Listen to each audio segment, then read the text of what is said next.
All right, we're good. All right. Let's call this meeting to order at 6:01 PM. Welcome, everybody. Happy winter. Are there any public comments for items not on the agenda for discussion, not action? Seeing none, we'll move on to town reports. All right. There, in the packet, there was a brief town administrator report. Which with everything that took place last week, I didn't have an ability to put a more thorough detailed report for you guys, but to be expected for next meeting, we have some information that we recently received about the recommendation for the solar array project and what the board would like to do with that. There is as of this afternoon, we got the survey results for the dredging, so there'll be a thorough update on the dredging and where that stands. A little bit more about the iWork software. Possible decisions to be made for compactor.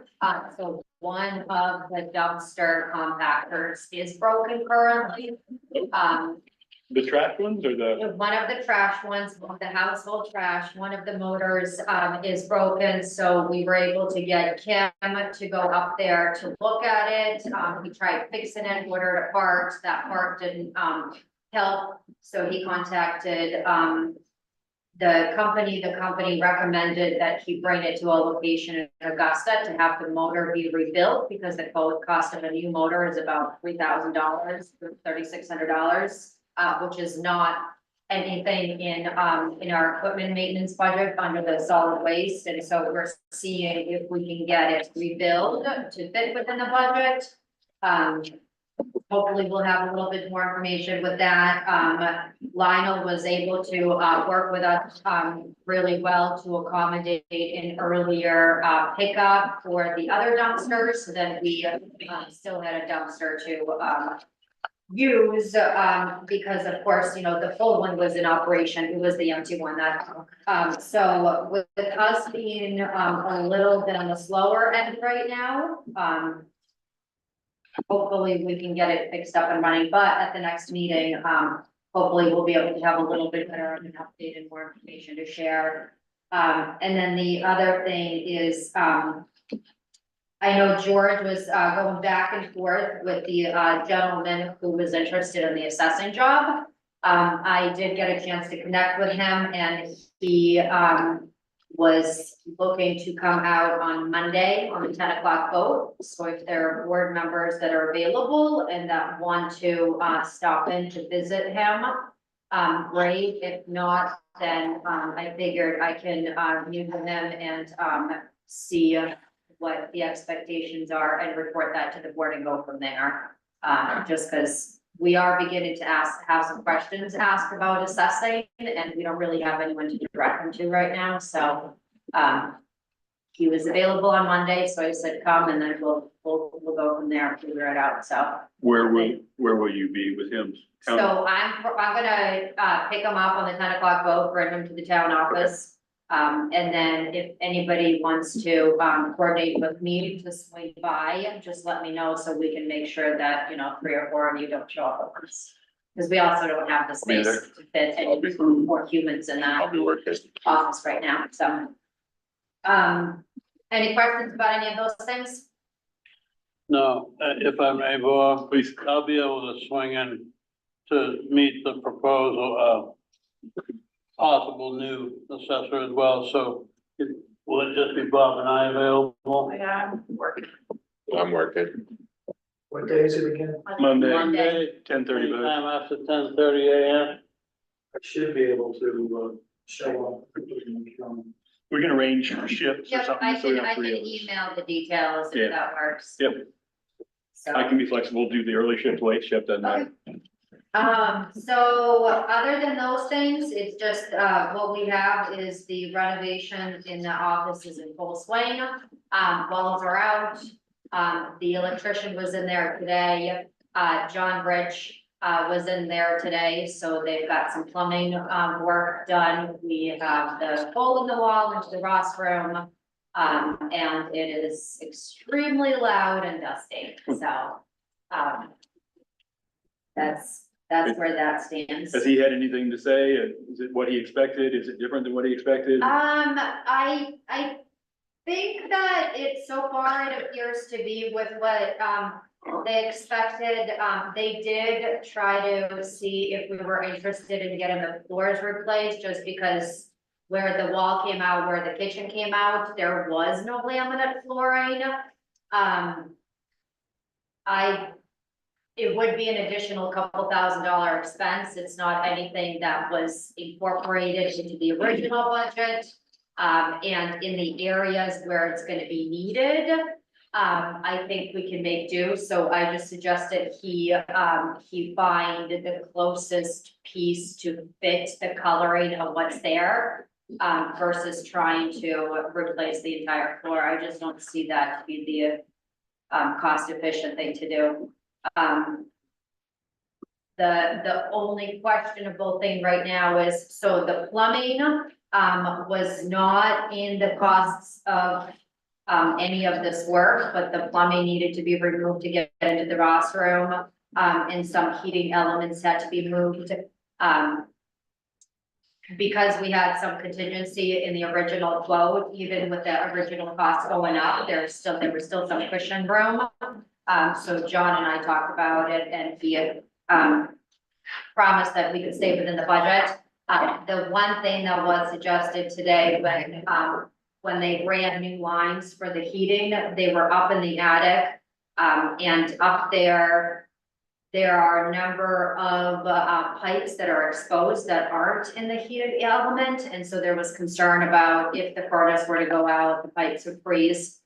So John recommended that, we blow some insulation in there. I did ask to see if there is any alternative options. I do want to talk to Ralph to see if the fire department has any kind of systems if the furnace go out, because I guess there's some old, something that they said about some kind of a sensor you could put in so that if it was going off, we would be alerted with it. If that's something that we can utilize, instead, if we don't have the cost to spray the insulation up in the attic. So that's really been the big surprise out of unexpected potential costs, but so far it seems like it's going well. So. Right. Any other questions? Just a question, you say spray insulation, is that insulating the attic or insulating the pipes that are in the attic? It's insulating, so they insulated the new pipes that they put in, but they recommend spraying, and I can give you the exact word because So, so they noticed the insulation overhead had settled a lot and it would be safer to get more coverage on it rather than having the pipe break and leak into the new area, so. But he said he'll come back and try to, figure out if there's maybe another alternative or any kind of sensors that could be put in that are gonna be cheaper and more cost effective, so. If that changes and if that's something that, is a strong recommendation, then we'll bring that back. All right, so that's the TA report. In working with Nick, who's been really wonderful and helpful, it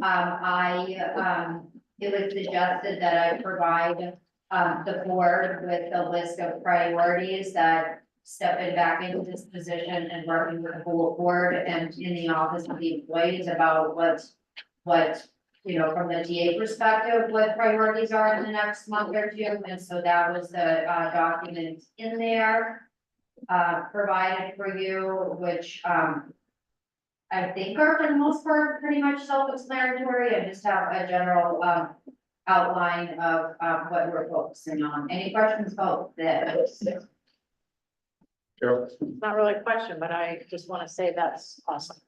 It really makes it easy for me anyway to understand what you're up to and, gives us some idea of what the priorities are on the short term. So I appreciate you taking the time to put that together. Thank you. There was a report from Tammy Munson, the code enforcement officer in there. Her and I have spent quite a bit of time, talking about how to clean up and make the process more efficient. So whether, it's her or anybody else after her, that every new person that comes in, it's a consistent system instead of a different employee starting a different system of their own. And then her and I, are gonna be the two individuals from the office that are gonna be sitting in and doing a training on the iWork system. And the reason that I'm a part of it isn't so much to know or do any of the things, it's to have, the admin in addition to a code enforcement officer who would potentially come in and out, you will be able to have a general idea of how the system works. And we do have, a meeting coming up on Friday. We've provided them a number of information on that, as far as, tax and other information and things like that, so. And then there is the treasurer's report is the next thing. So from what George reported, there's really nothing changed as far as the reconciliation wise goes. What I did is I printed out the expense and rate of revenue report for the board through December, so the board had an understanding where the finances stood at this point. There are some journal entries that need to be made, in line with, working on the budget as we're going through line by line. There are some discrepancies that have been found, so we just need to transfer some, funds from one account to another. But does the board have any questions about the treasurer or any explanations?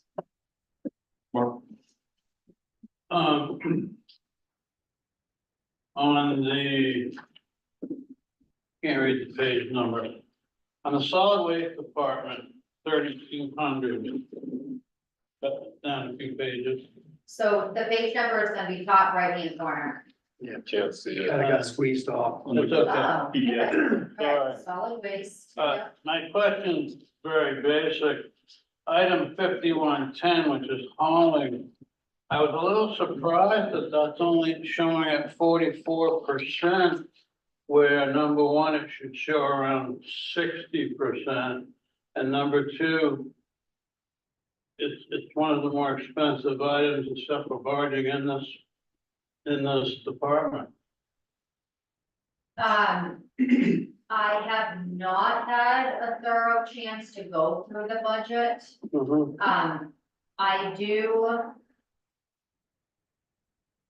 I do anticipate that closer to spring, we'll start building it more drastically, so then we'll, May and June and, right around then. So maybe we have a burst in the fall, early And fall, then winter it and slows another down, burst. and then, and yeah, it'll pick up. yeah, that would be my anticipation, but I also don't wanna speak too thoroughly for it, because they really just have a chance to go into Thank the you. solid waste too deeply That's all I had, in the Bob. last week.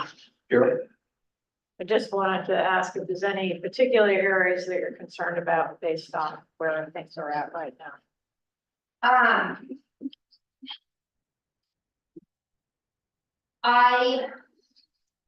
I suspect that there is a good chance that the admin budget will go over just because of all of the changes in the employment. Doing the budget work, I did some preliminary numbers, and it is a possibility that it might not. Just because we were short-staffed, and so there is a chance we might not, but that would be one. The other is the code enforcement officer line item. And that really depends, once again, with the salary part, but the iWorks, based on the motion that the board made, it's coming out of that budget line, but we don't have a $5,000 technology line, so if the salary is paid out to what it was budgeted, that entire department might go over. But despite the fact that there's been a lot of expenditures, I think that, for the most part, the departments are in decent shape. And so we can go over 10% in a department, is that right? Each department, yep, at a town meeting, we vote, or the taxpayers vote, allowing, the board to be able to go over 10% each department. Yep. So a couple of things. One, for that iWorks fee, one thing we talked about, you would need to figure out whether this was possible or not. But would it be possible to split that 5,000, half of it into the current fiscal year and half of it into the next fiscal year? Because it's a calendar year contract with them. We're on a, It was something that I'd have to ask with them, Yep. and that was in my discussions with them, that was one of the things that I asked that, they're now aware of as Yeah. far as the budget and, you know, even have them collect the money from through that, how it all gets done, so. and then the other thing about the hauling fees, I think there's a possibility that they just are behind in their billing. Because theoretically, percentage wise, that should track with the barging, the number of hauls they have barging, but we know that doesn't work that way. We'll know next time we see a packet of warrant to sign, we can take a look at what we're paying them and where they are in the billing cycle. Any other questions, Mark? Just very quickly, looks like we're only expended about 36% in code enforcement, so that's good news for there. And just for clarification, a reminder for us all, we can go over 10% in any departments as long as the total budget does not go over what's authorized by town meetings. Yeah. All right, Can you repeat what you just said? I just want to make so sure. let's say 3 departments went over by 10%. Yeah, And some other departments were under. As long as the total budget for the town does not go over by anything, then it's okay if any 1 or 2 or 3 departmental budgets are over by 10%. That's what Mark's saying. That was the same Yes. question. I That's was my asking. understanding. yeah, but let's say if the admin budget went 18% over budget, the 7% difference would have to be asked. Right. Yeah, so, Right, same. yeah, you guys asked the same question, just different ways, that's why I was like, Yeah. wanted to make sure I understood. I thought maybe I saw a look of confusion on 1 or 2 people in the audience, possibly not. And I just wanted to make sure that we all understand, Yeah. we can't spend any more than is authorized by town meeting. Yes, It's that- Yes. In total. Other questions on the treasury report? All right. Is that it? For the reports, yes. Okay.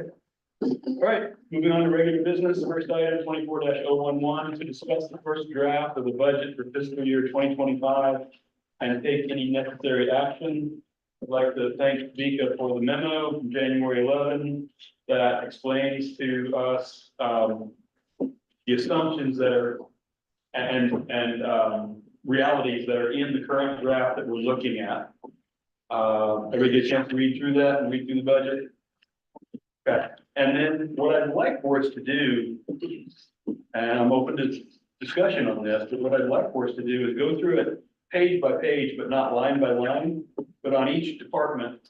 If anybody has points to make or questions to raise, I would suggest that we not try to finalize the number tonight, but just note that we have concerns or the need for more information on any line within a given budget, and then we can let the TA work on those answers, let the budget work on those answers between now and the next budget session. Does that make sense? As opposed to trying to answer each one of them tonight? Yes, Mark.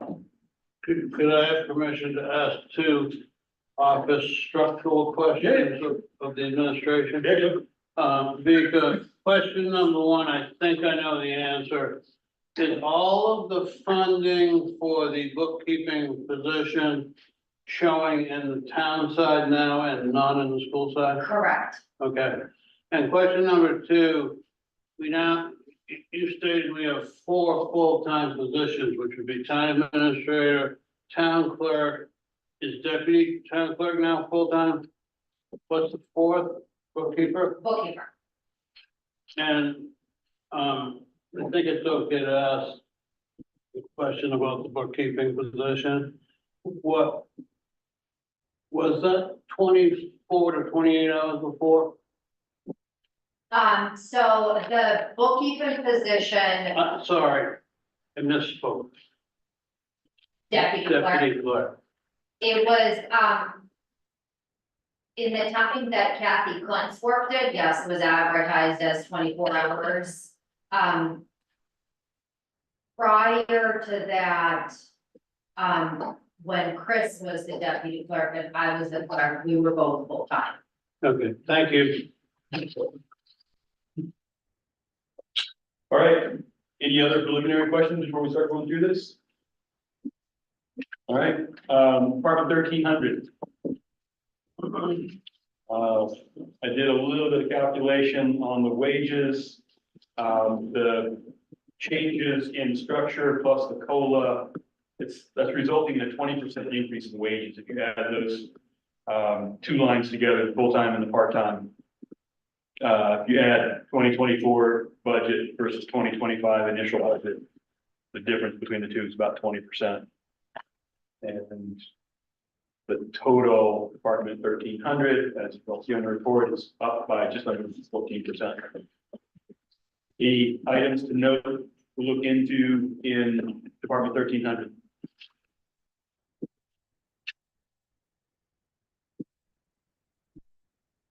None? Okay. Just, I read the memo and then I see in here that the annual cost for Trio is maybe 25, ballpark 25,000. Is that's an annual subscription fee? Because I thought the memo said you. Are you talking about technology? So I didn't hear the first. Yeah, no, in Department 1300 line, and I guess we're not supposed to go line by line, but I have a question. Okay. Make points on the left. Yeah, so the technology, which it looks like it's the Trio web-based. So Trio is just one of the things in here, so this will, the total cost is for all of the technology, that will include, Trio, that will include services with Ion Technologies. That will include with,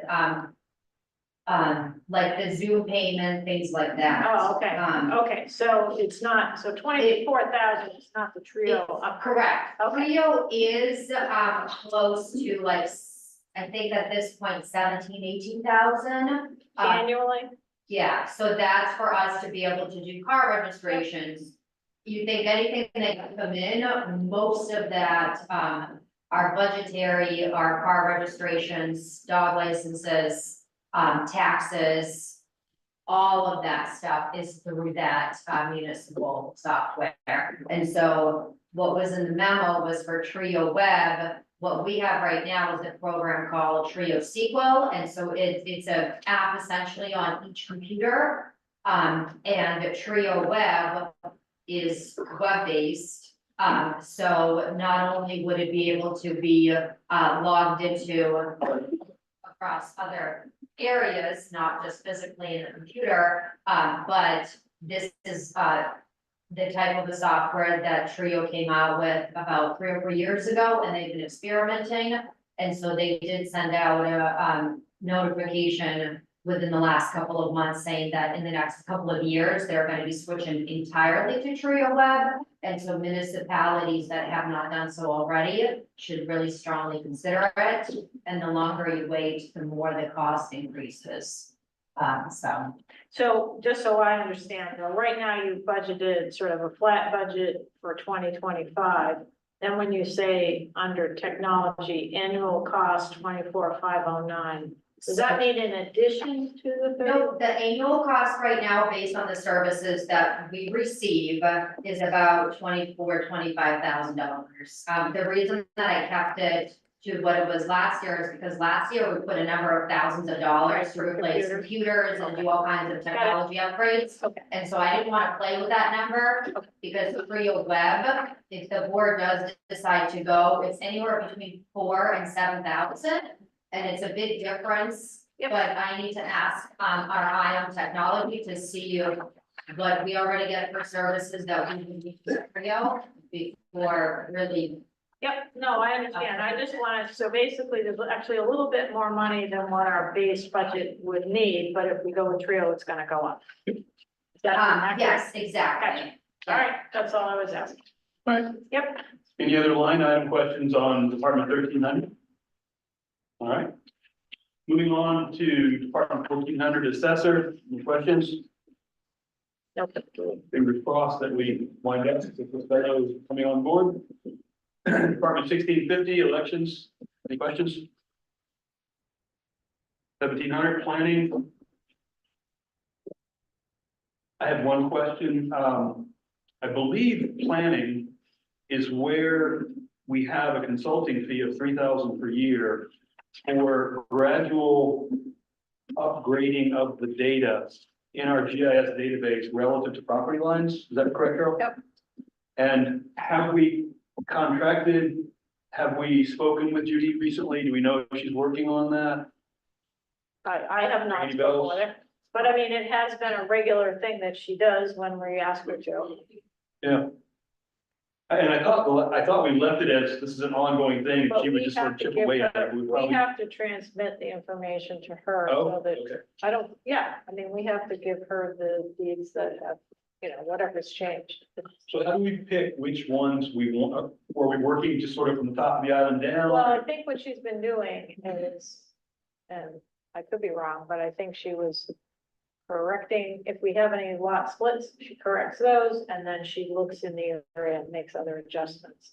But and we were prioritizing initially down near Indian Point, and I mean, I think it's maybe something we can have a conversation with her about making sure that we continue to progress, because she's not gonna come looking for us, Right.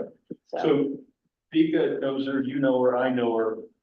Should one of us reach out to Judy and see where we should I head? think it would be appropriate, I wouldn't put it on the top of the priority list, but Vika could contact her, and I'm happy, maybe one of us could be on a call. Yeah, you know. I would agree. It's not top of the priority list, but good thing to reach out, just so we spend that money. Now, it's not gonna take. Yeah. Right, but I mean, she's also, I know her, she's very busy, she's not gonna do anything unless we ask her. Right. Right. And I'd like to see us spend the money on it so that we continue to improve that database. That would be a valuable thing. So, Vika, you can put that on your not short-term list. And we are, I'm just gonna add right here, we are eligible for 5,000 for, as part of the ADU 2,300.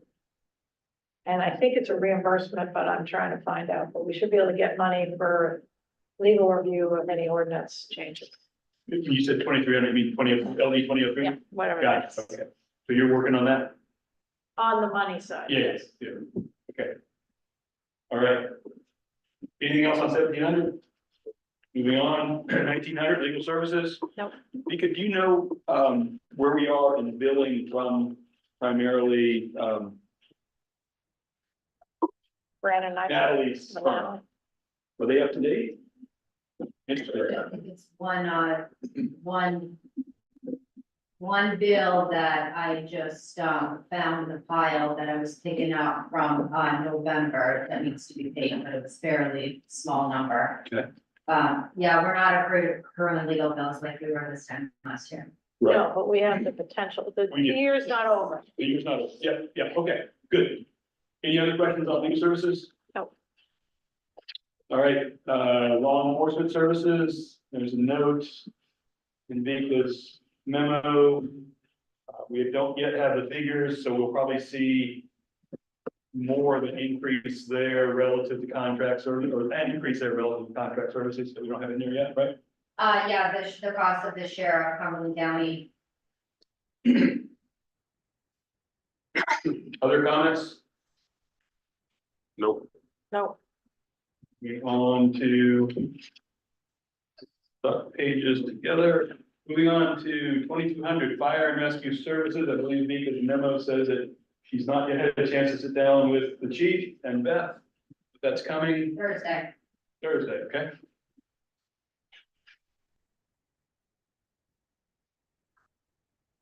Any other questions on fire and rescue? Code enforcement. Department 2,400, any questions or comments? Okay, all right.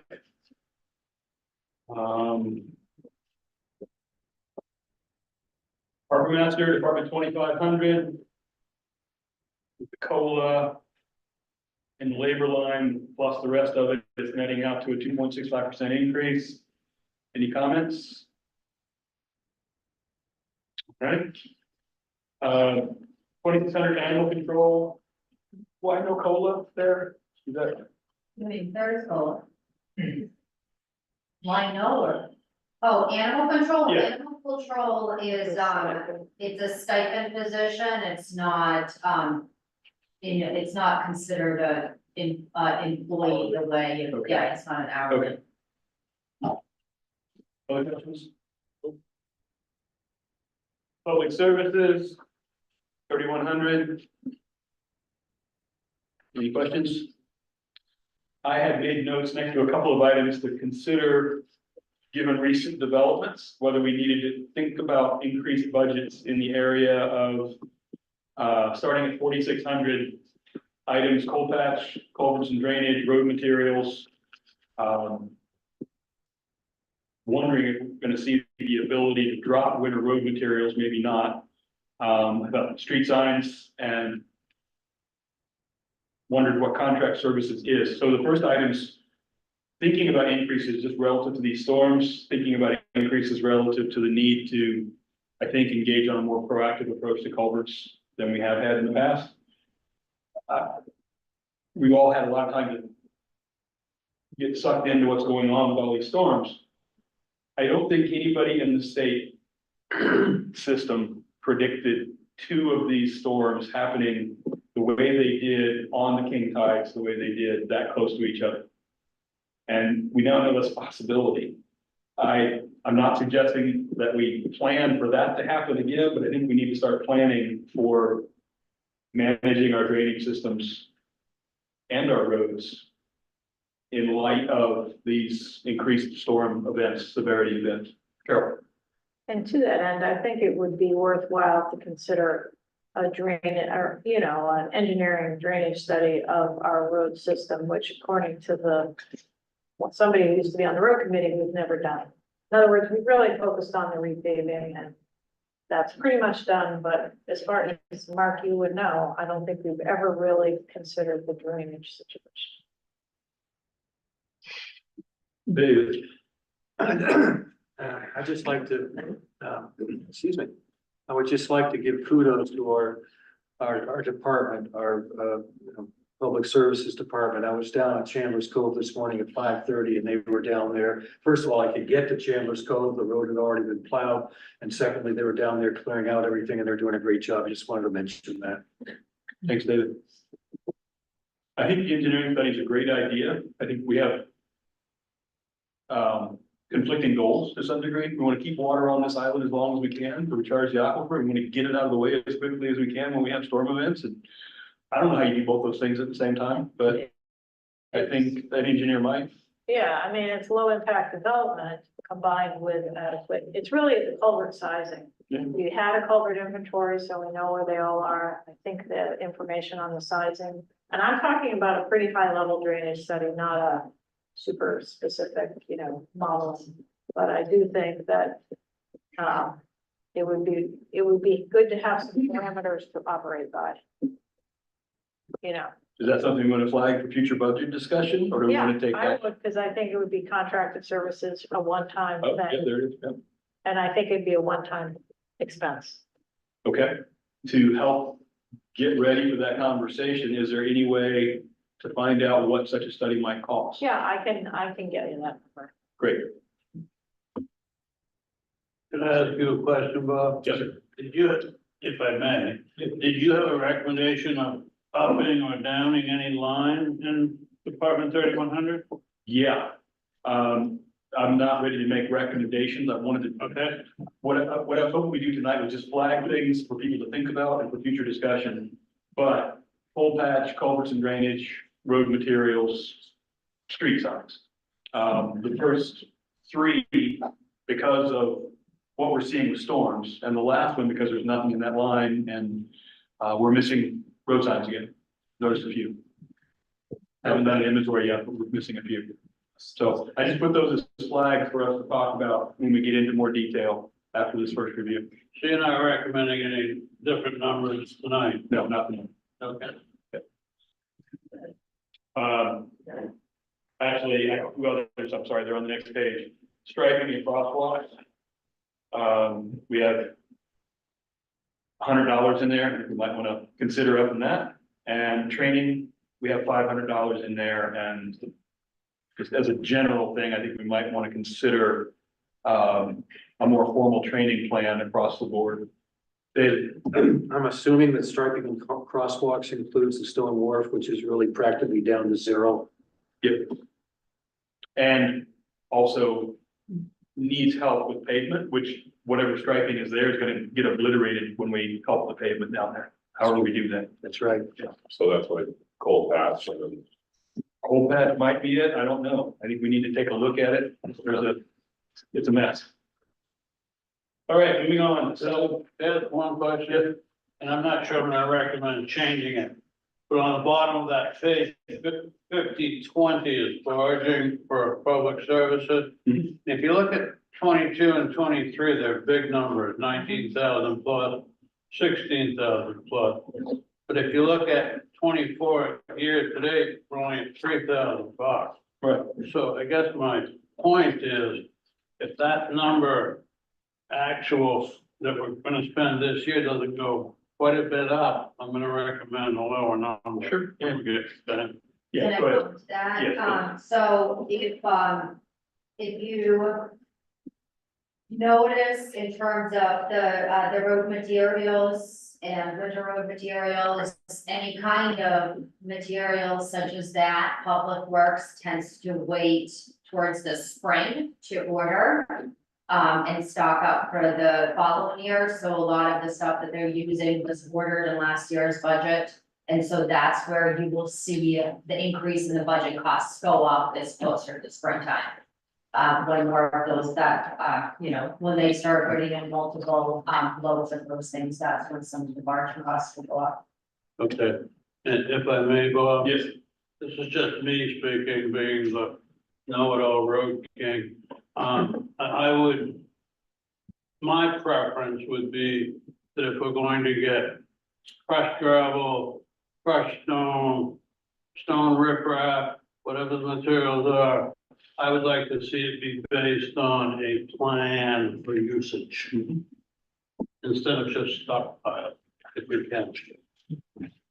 Good. All right.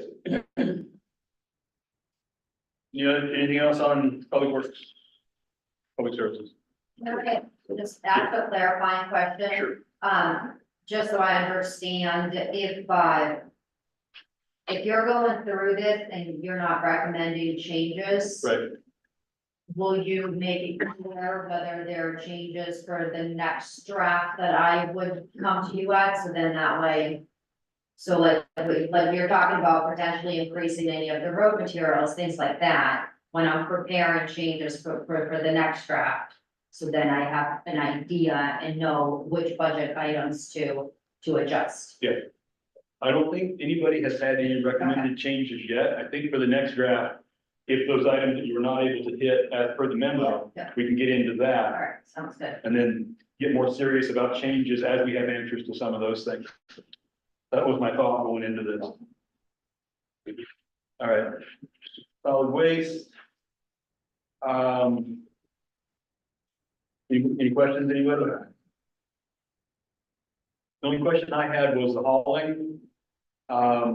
We got it. Vika, did you get a copy of the letter they sent in about the increase?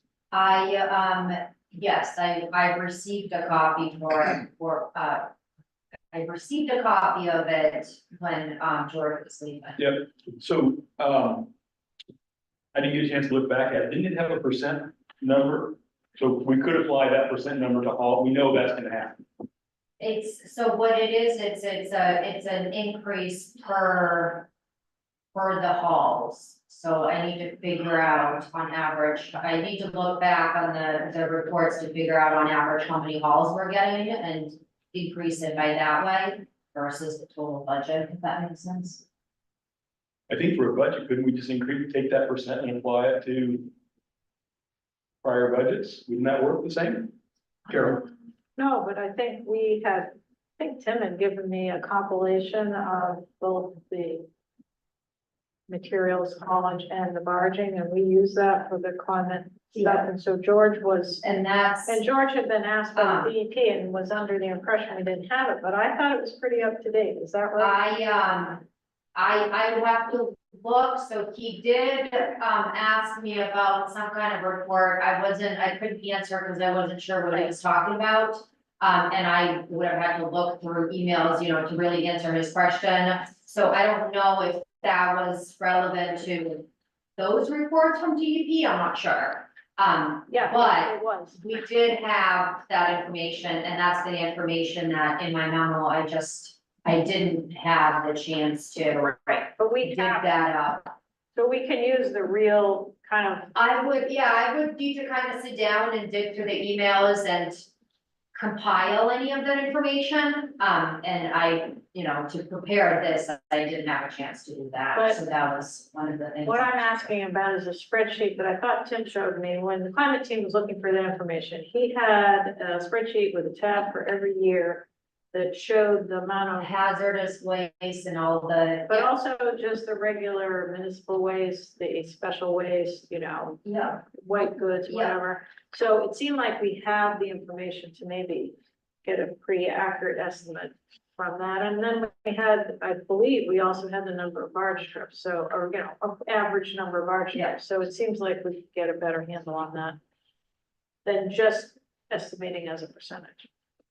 I agree. And I guess I also want to say that I think we should have an incentive to maybe, I'm not good, I mean, it's a budget, it has a budgetary relationship, I guess, but I think, the idea of requiring contractors to have their own dumpsters might be a good idea, and also we should look at the fees, because I recall looking at one of the invoices, I think our fees for mattresses and stuff might have been less than what we were being charged, and that's ridiculous. So never mind the hauling, just the actual flat fee. So I think we should review the fees and also consider commercial trash handling.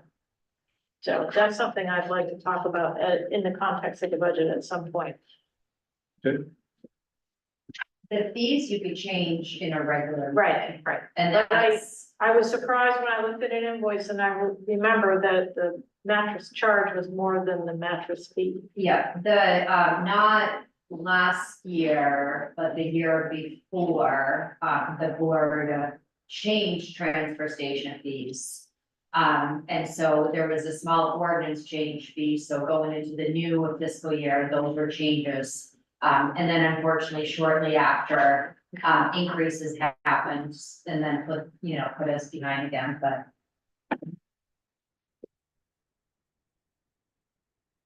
Hey, Mark? Very quickly, this may not apply to the budgetarily, budgeting of this year's numbers, but, I'm wondering when our contract is up with our carrier, Triano. I don't know about Triano, in that letter, Eco Maine is, the contract is up in March, so that's where. Looking forward to bring to a meeting for discussion. Triano, I'm not sure. Okay. Here, if you don't mind, Bob. Go ahead. Here's why I'm wondering, I'm asking this question. I know from being in the construction field that companies are struggling with enough help, and especially truck drivers. And trash carriers are definitely in that situation. And I've watched time and time again, a lot of plants trucks are basically doing a lot of the hauling off for Triano and They're grain doing cans most for of it, Triano. yes. And I just want to understand, if I can, how that's working. Is it staying within our numbers that we would expect to get from Triano? And is there any need to talk about it or not? Thank you. Anything else on solid waste? I would like for us to consider, not suggesting it tonight, but put a note on it, a flag on here. Money for an engineering study for transfer station. Yeah, I agree. Um,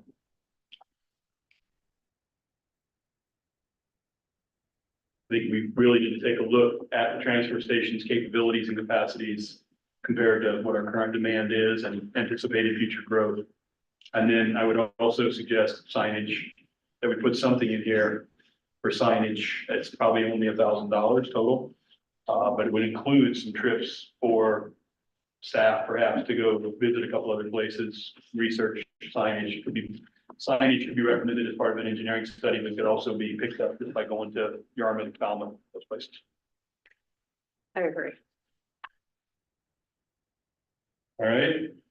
Can I make it just, Yeah, but our newest, transfer station attendant, employee just went to a training in Bangor yesterday. And he came in today and said that he has a lot to talk to me about, so we're gonna get together tomorrow, and he's gonna share any thoughts and ideas that he collected from that training, so. awesome. This was Jeff, I think. Yeah. Was it an all-day training? It was, I think it was like 10 to 2. Yeah. Something like that. I had something to him a couple of weeks ago, Nice. and he decided he wanted to go, so. Great. All right, moving on, annual payment to Yarmouth toward Cousins Repair Reserve, that's the formula, not much to talk about there. 4,600 contributions, that's an event coming up, any comments from anybody? Carol? You had made the comment prior to this that, we want financial reports from all of these entities, and I guess I think there should be a threshold above which we ask for that, but I'm not sure we need everybody to, it depends on the amount of money is what I'm saying. I don't think we need to decide that tonight, but that's something I would consider is having, if it's above, I don't know, 20,000, yeah, or 25 or something. And, I think we should spend a little time on this year and consider, because we have some really big priorities on the capital side. So, David, just, Yeah. I was wondering if we have scheduled for these organizations to come in and talk to us. yeah, it is on the schedule. Okay, and do we know in advance if they're gonna be asking for any increases this year? We will know before the meeting, we don't know yet. And again, just to make sure when we ask for financial statements, that we ask for not only the profit and loss, but also the balance sheet, so we know what they have. And what I was suggesting we asked for was 2 years of prior actuals, whatever their fiscal year it is, 2 prior years of full year actuals of budget. I'm sorry, 2 years of actuals, proposed budget with their request from us, and then also the balance sheet. Thank you. And I think Carol's idea of it being over 20,000, 25,000 is a great idea. or whatever, I Yeah. know what the number is. Just for their benefit, so they know how to get ready for their meeting. Do we want to make that official tonight? I think,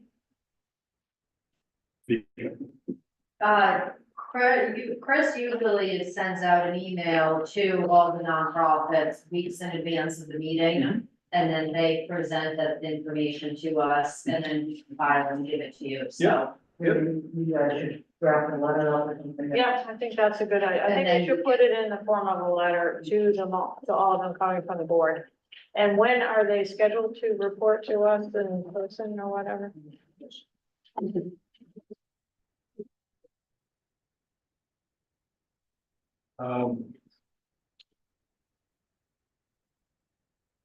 In February, right? Looking. Departmental, secondary, nonprofits, February 24th. That is a Saturday, it's nonprofits and capital expenditure starting at 9 a.m. Bob, are you asking for an amount to consider tonight for a minimum requirement of what you're asking for I would- financial? I would love to hear a motion that we require the format we just discussed. And that it would be subject to any requests that are over $20,000. And that we ask the town administrator and clerk to go ahead and include that in their email that they send out. I'd be happy to work on a letter with Chris. That, you know, You need a motion. Okay. yeah, so I think we need to kind of be very specific and, you know. Yeah. So $20,000 threshold. Sounds good to me. Awesome. Okay. Yeah. Thank you. All right, moving on, general assistance, no change, any comments? Moving on. Health services, again, that's a stipend position, I think. It is, Okay. Cemetery wages. No COLA there. so there is an increase that I did in the graph that I usually use, but I kept it the same because historically, she doesn't get anywhere close to working the hours that we budget for it, and so I just kept it the same. Okay. So even if she does work the maximum hours with a little bit of an increase, it won't exceed the budget. Okay. Sure. And contract services, is that mowing? What is the contract services? Contract services often ends up being things like tree removal, stump removal, things that Annie needs to hire Okay. other individuals to do. So just to clarify, there is a COLA, but it's not gonna make a difference in the, Yeah, I didn't bother changing the overall number, but yes, this is an employee that would qualify towards COLA like the rest of the employees. thank you. Thanks, David. Other questions? Right. 900, debt service, any questions? I have one specific, if I may. Sure. Could you, when you're talking with, well, it doesn't have to be talking to public work, could you let us know how many more years is left on the plow truck, loan? The payoff date is November 2027. Thank you. David, I heard you cogitating, any questions or no? No questions. All right. I think we'll probably wind up talking about debt service in more detail as we get into capital, hopefully with the help of the finance committee, relative to a capital plan and how the debt service and the roll off, et cetera, interacts with our desire to spend money on things like the zone pier and that kind of thing. So that's more to come.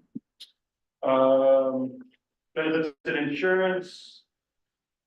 Well, excuse me, I do have a question back on the broadband principles.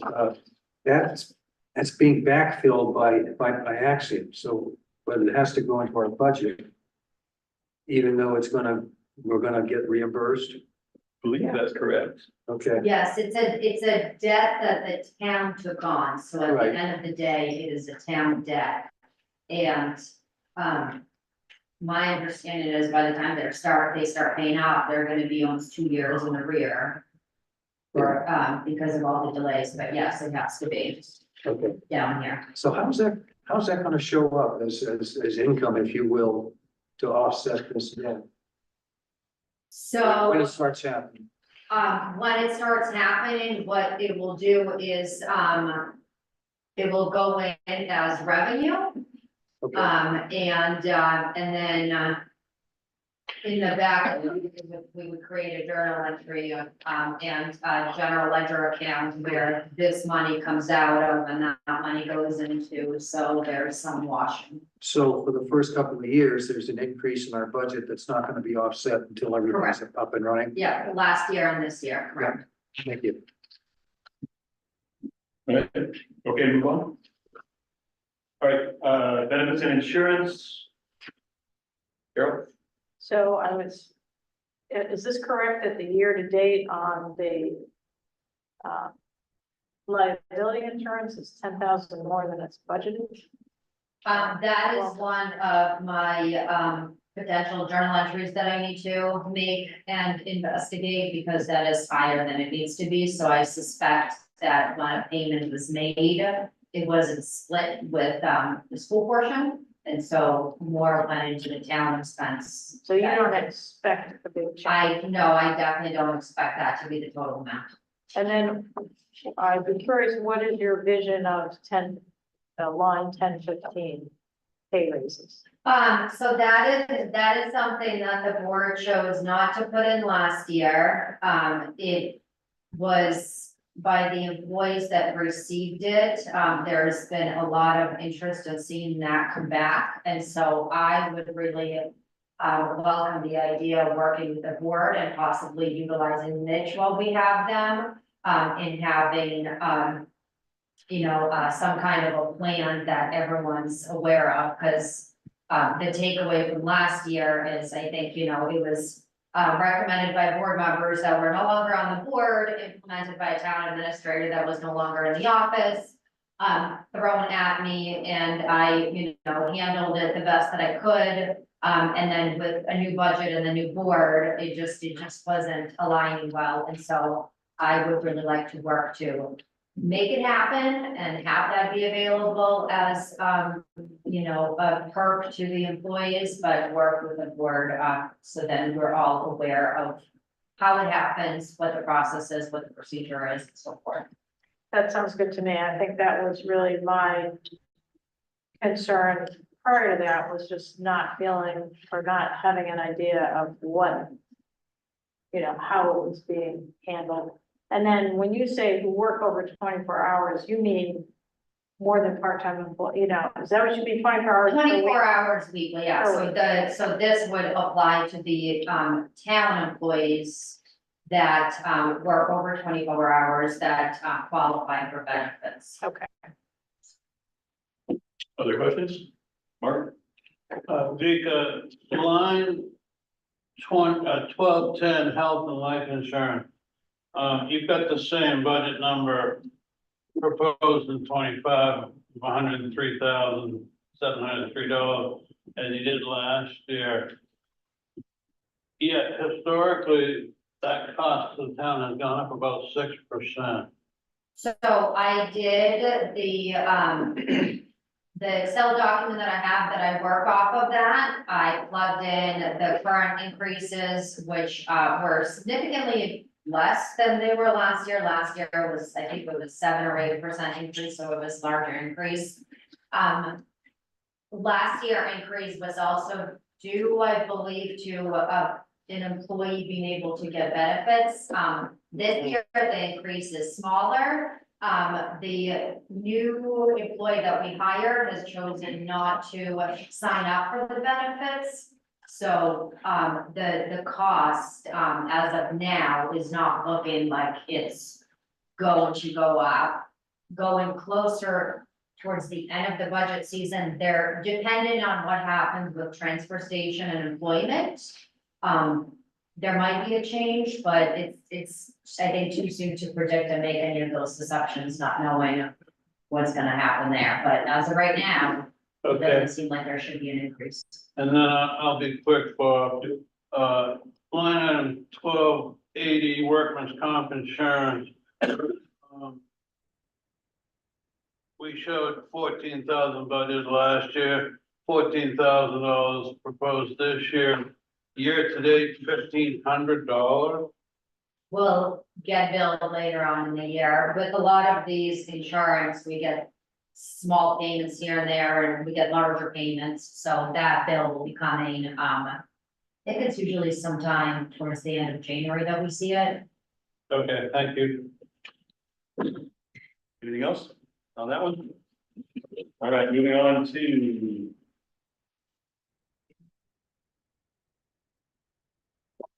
This is gonna be the first budget season that you're gonna see the school to be really different. Yep. And the bigger change is you're not gonna see previous 2 years because of the way the system had to be done, so. And am I correct in assuming that what we're seeing for 2025 initial, is that from the school or is that simply, that's just. So the 2025 initial, what you're seeing is what is, basically the numbers from last year's being included in this year's. And then when the school provides me with any, numbers, then I will go in and adjust it, but I have not received any of that. I think it's too early at this point to get that from them. Questions on the school? Now that we understand what we're looking at? Alright, back a couple pages. To 8,100 is gonna be. street items. No change in the budget. Year to date looks reasonable. Any questions?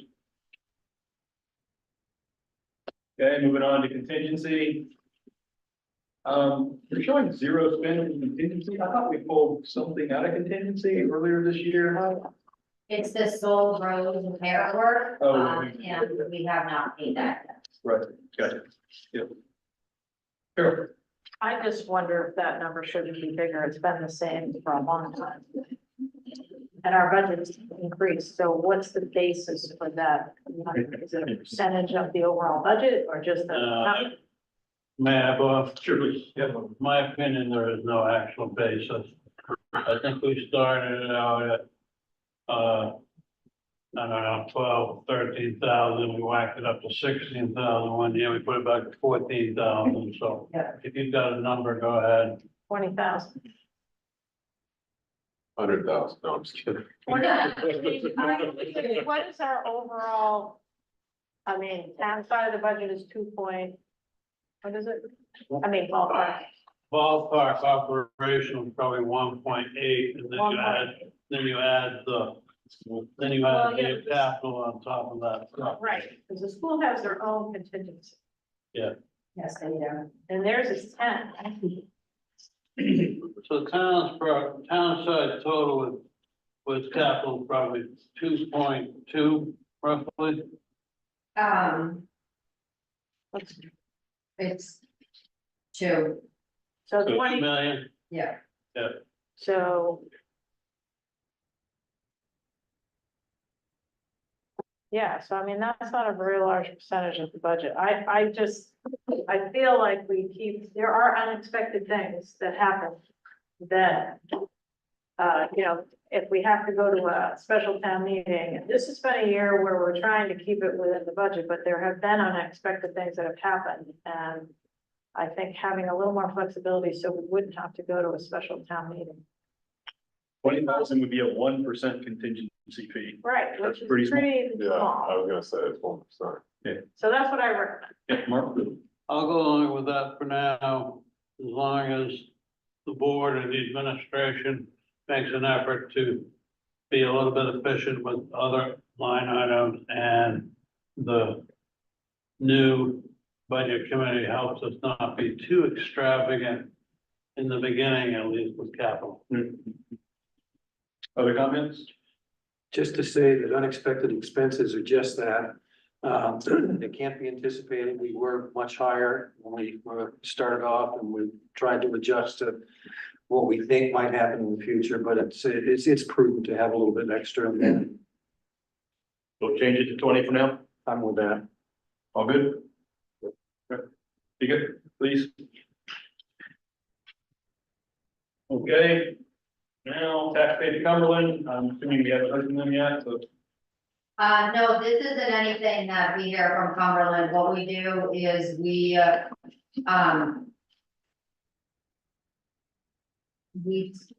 I might actually have to go back and see if this number, we take,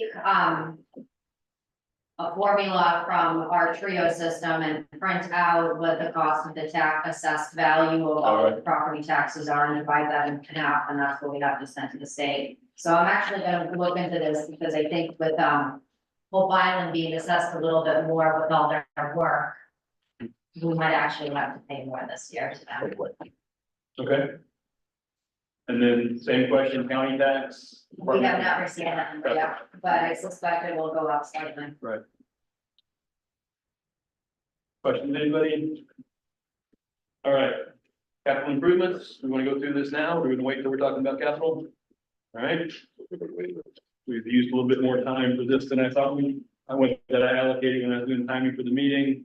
Revenue, I had a question from, line 308 abatements. Um, Big number. um, it is a big number. There were a number of, mistakes that were a couple mistakes that were made in the assessment that then had to be changed, and they had to happen to be large changes. So this was driven by Jackie's work, truing Yes. things up. Yeah, okay. Yeah, I'm sorry, Bob, I had a couple of quick comments on capital, if you mind.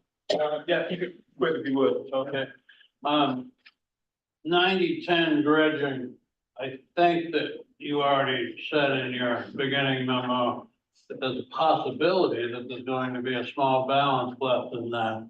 And if it is, we don't have the authority to move that. Town meeting has to approve. that's correct. You would make a recommendation on the town warrant, and then the taxpayers would vote Okay, based on your recommendation or whatever else they choose. But, and we will have plenty of time certainly through this process to find out whether that materializes. Yeah, so I had a meeting with, the gentleman, last week, I think, just a brief updating, because I just wanted to touch base where things stood. This, afternoon, shortly before the meeting, he sent me the report. And so I think there is a decision that the board needs to make, whether they want to accept it as it is, and kind of say, yes, we're done. After which they'll finalize it and provide us with a final bill. And then once that is done, then we'll, have a good idea, how much money will be left. And I suspect there will be a chunk of cash in there, because what was budgeted last year was for an anticipated much higher expense than what the cost, came back as. Okay, and then very quickly, Bob, line 9050 paving, I know that I'm personally not going to have a recommendation to this town and this board for any actual paving work coming up. We have a rough contract existing with Allstate Asphalt that I believe has to be revisited upon looking at South Road and the situations with the pavement and the drainage. So I will get more specific in that when we go to the capital plan. Okay, thank you. 1300, admin, board of selectmen, abatements we talked about. Any other questions in there? So this is revenue. This is revenue, Yeah, yeah. yeah. And I didn't do any changes with this. Is it typical that we wait until later in the year to make the changes based on more data as it comes in? From the way I was taught, yes.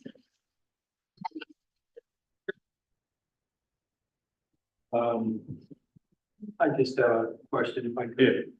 The CTC escrow, that's something I'm not familiar with, and what's that, it was there last year and now it's not? So the CPC escrow, where? 511, 511. Oh, okay. So it was in 2020. Yeah. What this is it is based on, I think, the 1999 sublease agreement with CDC, where for so many years CDC annually pays $2,000 to the town. That's what's it into one of our reserve accounts. Right. What I need to double check on, they actually just sent us the bill, for this year, for 2024, is, if they've reached the capacity that they were supposed to based on that agreement. So that terminates that payment? So it's just, yeah, it's not anything that goes, it's just, it's part of the agreement, and, they would pay, but I think they've maxed out what they needed to pay, so. Thank you. Other comments?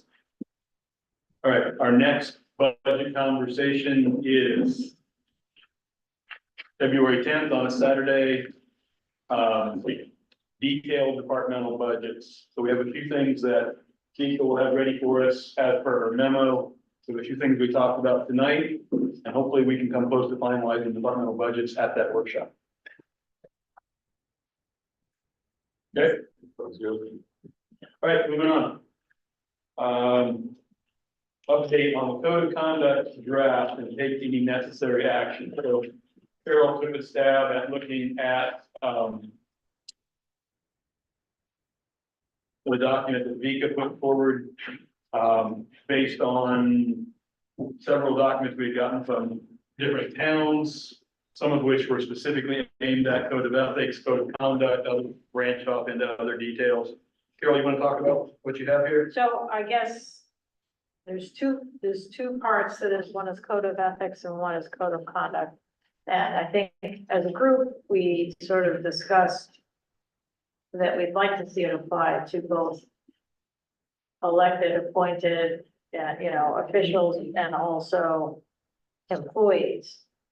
And when I wrote up I sort of combined some things with the code of ethics, and that seemed pretty easy to combine. And this is quite similar to what Mitch gave us. It's just got some slightly different language and a couple sections added. And I added headers just so people know what, we had like folded sentences, but I don't think people could tell what the categories were. So, and so I think that, but when I got to the code of conduct, that didn't seem to work very well as both an employee and a sort of an elected or appointed official, combining those, because the code of conduct for the elected officials is very meeting oriented, but also, in the community. And I think employees, it's different. So my recommendation is a code of conduct for the employees could go in the employee manual. Whether or not we want to do that with a code of ethics and just also put that in the employee manual, I think we should decide. And that might be a simpler way to separate them because they are slightly different animals. And a lot of the, financial interest and all that kind of jazz is really applicable to the elected appointed officials and not so much to the employees, I think. So that would be my recommendation, is that instead of trying to combine them into one policy, we separate them and have something in the employee manual that addresses those things, but make them separate. But I do think that this should not just be a select board policy, but it should rather apply to all the boards and committees in the town. So, and then I tried to put the code of conduct. I looked at a number of towns. A lot of them are very archaic in my mind. So this is really partly from the town of Alna. And I just like, if we had a really big issue going on, and that's why they developed a code of conduct. I like the plain language with this one, and that's why I suggested. So that's kind of the background. Comments? Mark? I read through this and I don't have a problem with it personally. Referring to the code of conduct for employees, I thought that there was already a code of conduct in the personnel policy that the employees were made aware of and actually maybe signed. There is an employee handbook that is presented at the time of hire for employees that get hired with the town. And they do sign it. And a lot of the language is for the code of ethics is similar. It's not presented in the same way, but there is an expectation of, not using, take advantage of town property or timekeeping and things like that. So it's how you would, how you want to see it presented. So the only point to my comment is, and I'm not questioning your point, Carol, so much as how much more do we need on the employees? That I guess would be my question. I'm not concerned. I would agree with you. I read through the employee manual as I started doing this and felt like a lot of it's covered. It's not as much of a specific code of conduct and I would say in the employee manual, there's sort of the ethics are embedded in the manual, so that might be something to address.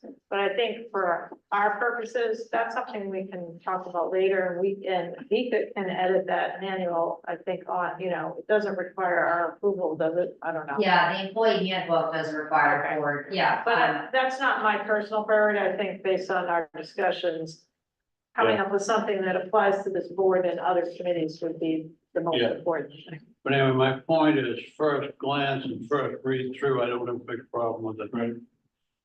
So I also I would lean toward this line to this board and all other boards. And I would suggest that a good next step might be to share this draft with the other boards and ask for their input.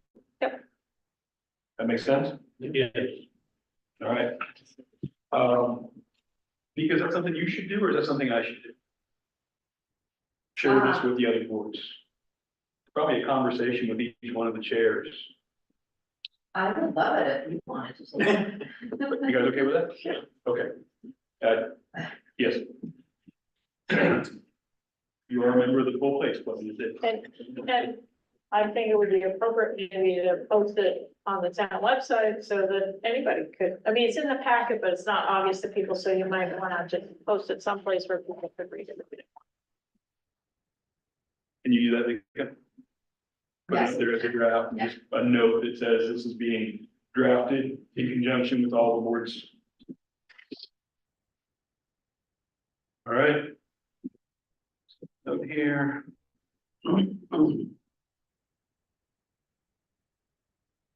Moving on to storm damage. Do you have an update on storm damage and take any necessary action? Because you want to lead off? Yeah, I'm happy to share with, the information that I've gathered, so, there's gonna be a couple of different things that I think will ultimately end up being discussed. There are some communications that were shared, which we can get to in a minute, but, as far as, the town is concerned, there is, which I think most of you probably are aware by now.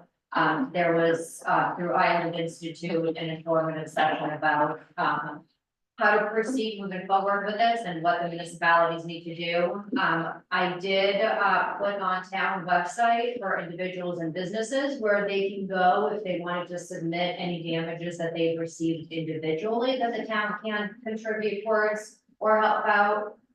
So that is on the town website. As far as town is concerned, the town obviously did experience significant amount of erosion and washout to a number, if not all of the town right of ways. There were a number of work and repair that needed to be done. So the Public Works crew was actually out Saturday, Sunday, and Monday doing maintenance. And a number of hours were put in on Saturday for the repair.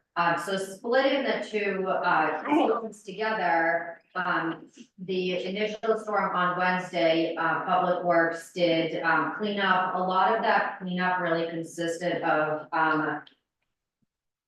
removing seaweed off of the stone pier, removing debris and things like that from town roads. The Public Works crew did not do any kind of emergency repair to roads at that point, with the anticipated storm coming on Saturday. It was on Saturday afternoon, or actually earlier in the day, that Chuck went out and started assessing the situation, and Saturday, Public Works focused on cleaning out culverts and helping with any kind of drainage issues and helping with the water flow. And then Sunday and Monday is where on Sunday the storm damage repair took place. And so what was done was repair work to East Shore Drive, Soul Road, Caps Road, Jenks Road, South Shore Drive. So what was done is, Public Works, went on the roads and decided what needed emergency repair, and put in a number of yards of, gravel into the crevices and the holes and whatever, so that it was, easier and safer to be, passable. I have since sat down with a crew and we have gone over, the different roads that, needed work and what still remains to be needed, and approximately how many hours could be, put into it, how much, gravel, how much fresh stone, and what the anticipated work could be done. The challenge, and Public Works was very honest, is, in areas like Jenks and Bennett's, there's so much sand that has been washed out on the road. There's significant concern about sinking and really not having the same level of knowledge in just, pushing it back to where it needs to go. And so there's the challenge of really not knowing to the full extent how to fix that. So some, assistance with that would be, appreciated and, needed further, services with that. But what we do is we have, I think, in lieu of the deadline that is tomorrow for the, submission for the first storm, for the preliminary damage assessment, we do have a general idea of road repair, rough estimates that could bring those areas like Willow and Central Landing Bennett's both back to pre-storm condition. And that is something, according to state regulations, which I pulled it up today and I read it just to make sure, Public Works can, even if it is within that shoreline, repair back to its original, work. So, there is no permitting that required, the emergency work. So for example, if they wanted to go down to, Willow Street, Hamilton Beach, and, put in gravel and put in, crushed stone or what they needed to bring it back to where it was, they would be able to do that without permitting. It's if they choose to step outside of what was there that, we would be in trouble. So that's kind of overall, what they did, where we are.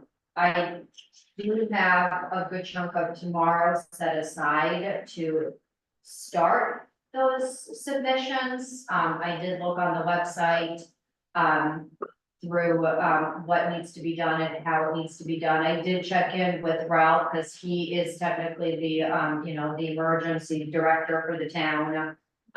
He said that he landed with the position when he first became the fire chief. And so I just wanted to make sure that what his role was and what, I was submitting, that, we weren't duplicating any of the work or no one was overstepping on anybody's toes. And so they will provide me with what the hours went in for, the fire department and, the number of calls they took in around that, and, the cost of what it cost the town. So those costs could be included in the submission, so.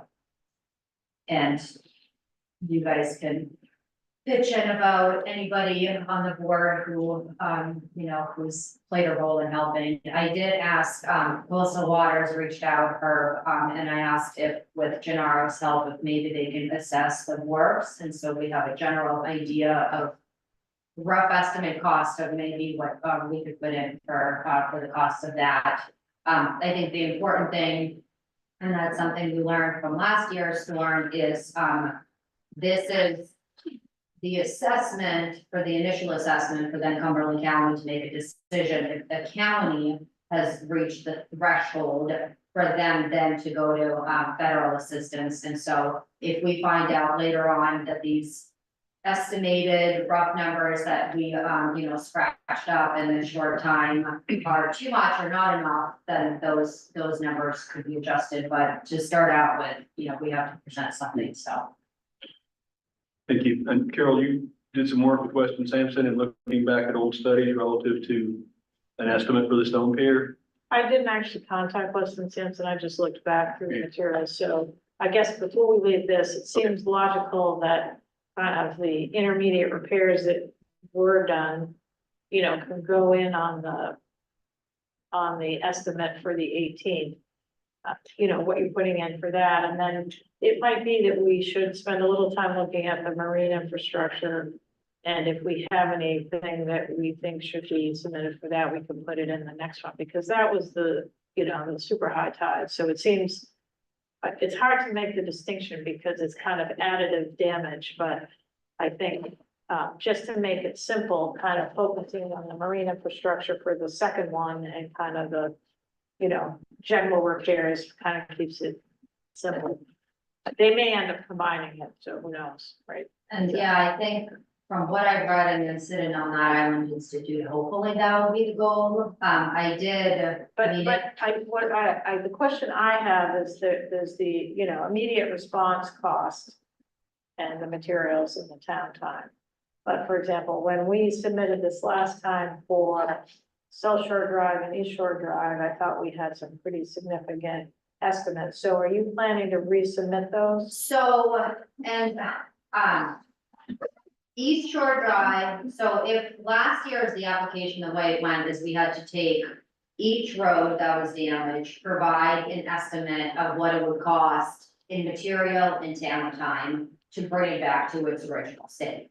And so we did that today, you know, I did that today with the rough estimate. And so actually the number that I came up with, and I did put this document in the OneDrive, so you could see Okay. that I didn't just, you know, play a guessing game. So I sat down with Chuck, and so for example, let's see, the first one is Willow Street, about 10 yards of riprap. Cost is, you know, I went on the Heartland Sand and Gravel website, looked to see what the cost is per yard and multiply that. Gravel about 20 yards, and then, what the time that he estimated would be for cleanup, and then, you know, what the time would be estimated for repair of that, and then, made that rough estimate costs for Hamilton Beach, Sandy Point, Chandler's, Bennett's, Fenderson, Coleman, Central Landing. We're looking at about $21,000 of town, time and material. And then the emergency repair that they did with the hours that they put in, and then the little bit of gravel that was used, relatively speaking, was about $1,000. The hard part is, and I'm happy to receive any kind of guidance here, is like the emergency repair work was done on Sunday. But it's hard to determine, you know, if Public Works seemed to think that a lot of the damage, well, it started on Wednesday's storm. You know, it's the Saturday storm that also amplified it, so how do I separate that, so. And I think you just do the best you can, just don't duplicate it, but I guess the part that I remember Barney gave us some And estimates. yeah, so going back to that, East Shore Drive and South Shore Drive are the really challenging ones. Okay. And, because last year, they had significant damage. It was determined through deeds that the damage was received on what was private property. Because, those individuals owned the high water mark. And it was in well over $1 million estimate cost for East Shore and South Shore Drive for the repair work. A lot of that has since disappeared. East Shore Drive, my husband actually took pictures of it. I don't know if an argument can be made that East Shore Drive, there is no grounds left that would have been private property, that the road is now being compromised. And so I did ask Public Works for now to cone off a larger chunk of East Shore and South Shore, so that people don't get too close and then undermine the road. And so my instinct is, and I'm happy to take any recommendation from the board, is just like last year, we go ahead and submit that. Because I don't see that there is any private property left, because our roads are getting ready to be washed away, so maybe there's some extra relief to go there this year. Mark? I completely agree with that statement. I went up there today and up on East End Point Road, East Shore Drive. That erosion is within a foot or two of the road now. I think any reasonable code enforcement officer and or member of the regulation team, DEP, would agree that warrants an immediate emergency repair. And I think the benefit that we have to work with is last year, Barney Baker, was able to, take some measurements and things like that, and we have all the pictures from last December storm. Compared to the pictures from this storm, you could see the drastic change in how much more land disappeared, and it's right on the verge of the town line, so. From what I've learned, if we wanna measure the rough estimate of the width of the road, you go in the middle and you measure it. If we do that now, that East Shore Drive is exceeding and creeping right up to that where that damage is, so I think we would be irresponsible at this point not to submit it the same way we did last year and hope for the best. And how about public comment? I'm sorry, did I interrupt you? No, I interrupted. May I please? Coleman Cove is going to be more of a challenge, not only because of the property ownership not being in town's availability. It's the sheer drop and the amount of fill and permit that you would need to even do an emergency repair. And that's in talking to Public Works, So you're talking South Shore Drive? You're talking about Coleman Cove, Yeah, South South Shore. Shore. Yeah. in talking to Public Works, when we sat down, one of my questions was, if you were to be asked, go fix East Shore Drive, go fix South Shore Drive, what would you do, how would you do it? And the response was, I can't do anything with South Shore Drive, we don't have the equipment, we don't have the ability of, whereas with East Shore Drive, he said that he would feel more comfortable if, if we ordered large boulders similar to what they're using, Soul Road, and kind of, put them a different way, just to put something there. But with Coleman's Cove, Public Works was honest in saying that they don't feel like it's completely their ability to perform any emergency repair. Can I interrupt for a second, Carol? A slightly different approach, I think. So we've got the deeds that say the landowners in question own to the high tide line. We have a change in legal approach to high tide on the part of the state, which we've adopted, which now, for a lot of topics, refers to HAST. Those are two highest astronomical tide. Those are two different things. And then we've got the doctrine of measuring from the middle of the road and how far up do you go. So the challenge I see at East Shore Drive is that where the normal high tide line is and where HAST is and how that relates to the edge of the road, I think are questions we don't have answers for without some sort of survey activity. But I think, yes, submit like we did before, and we've got these photos to document the encroachment.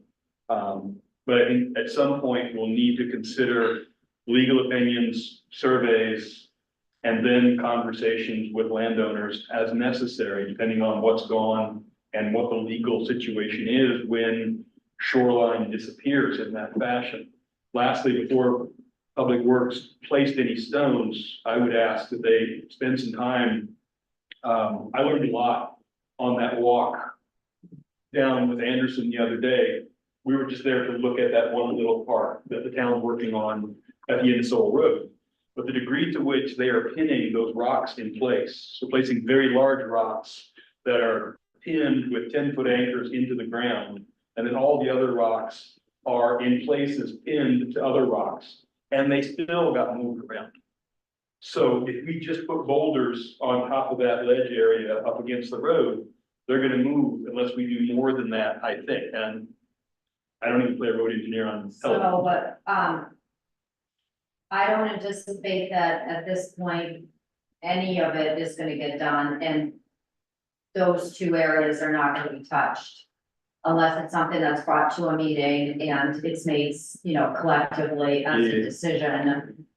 Even with the extent of, you know, I mean, we've got 2 back-to-back storms and then a snowstorm, and now a lot of it, they weren't able to make it down to Fenderson or Central Landing to make any kind of emergency repair. And so it's hard to tell what the emergency repair is needed because there's so much compact snow.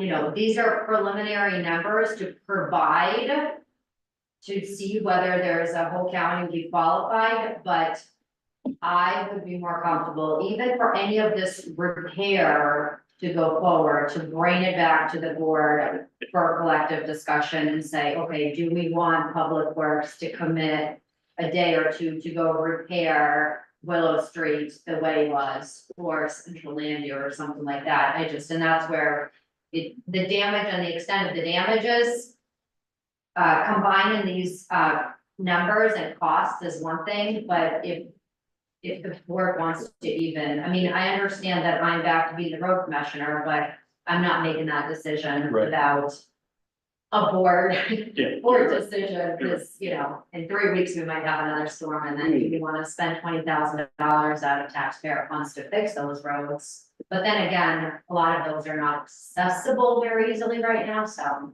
But Carol, you had something? Yeah, and I guess the couple things are, yes, I agree, I would submit them all, because it is just a preliminary.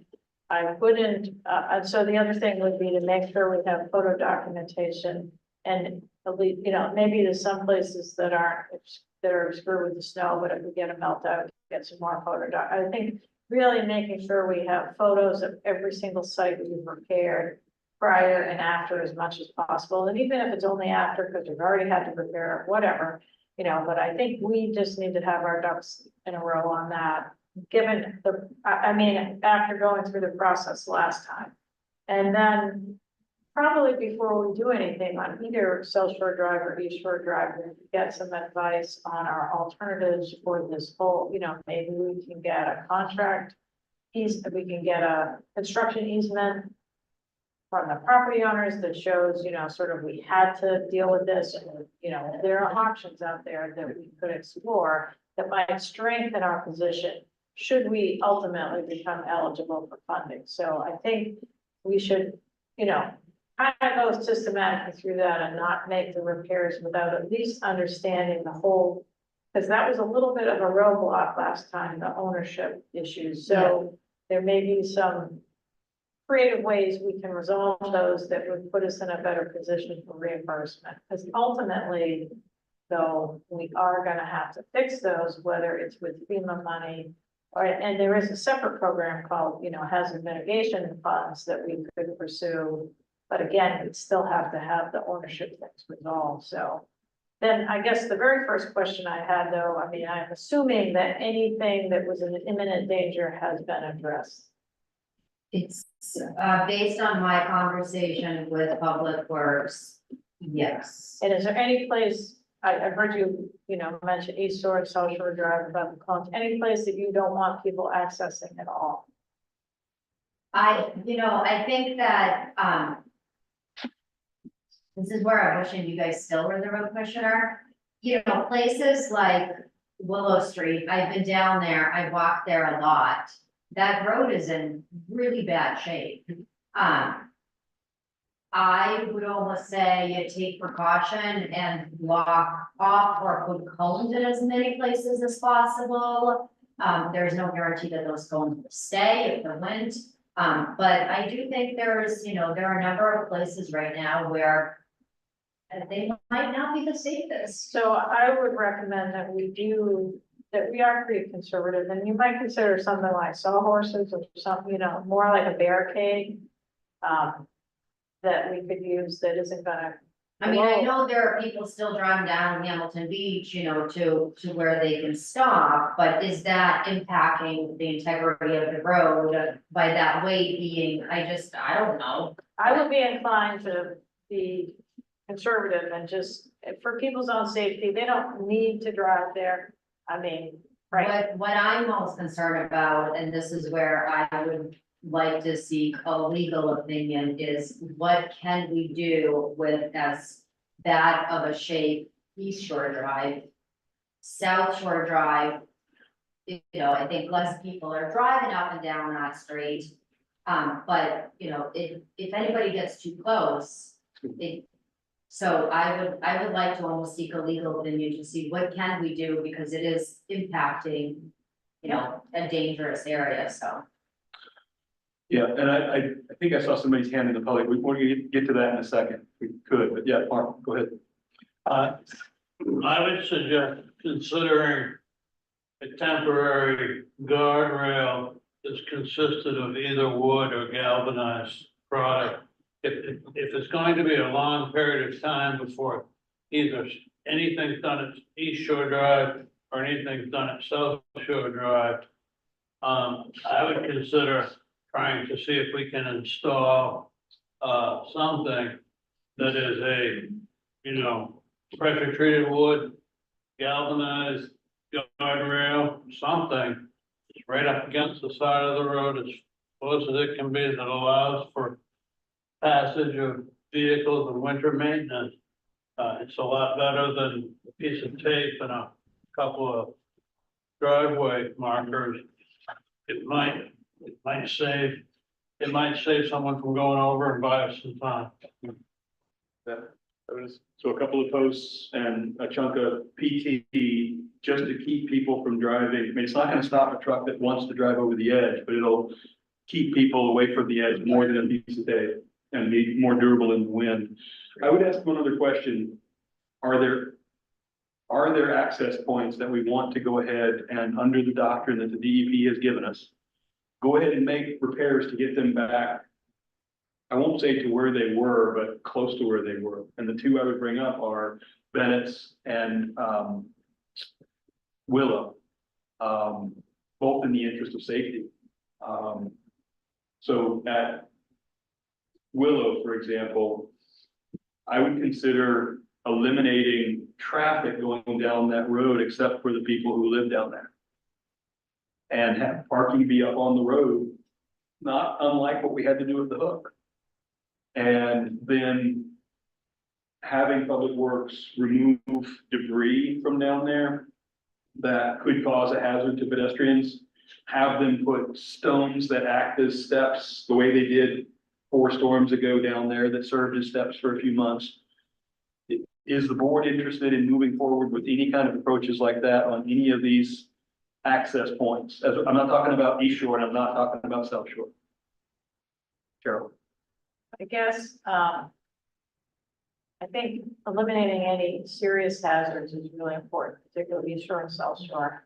I think we do need to really think ourselves about how we're gonna approach these kinds of repairs in the long run, because we're gonna keep doing them ourselves.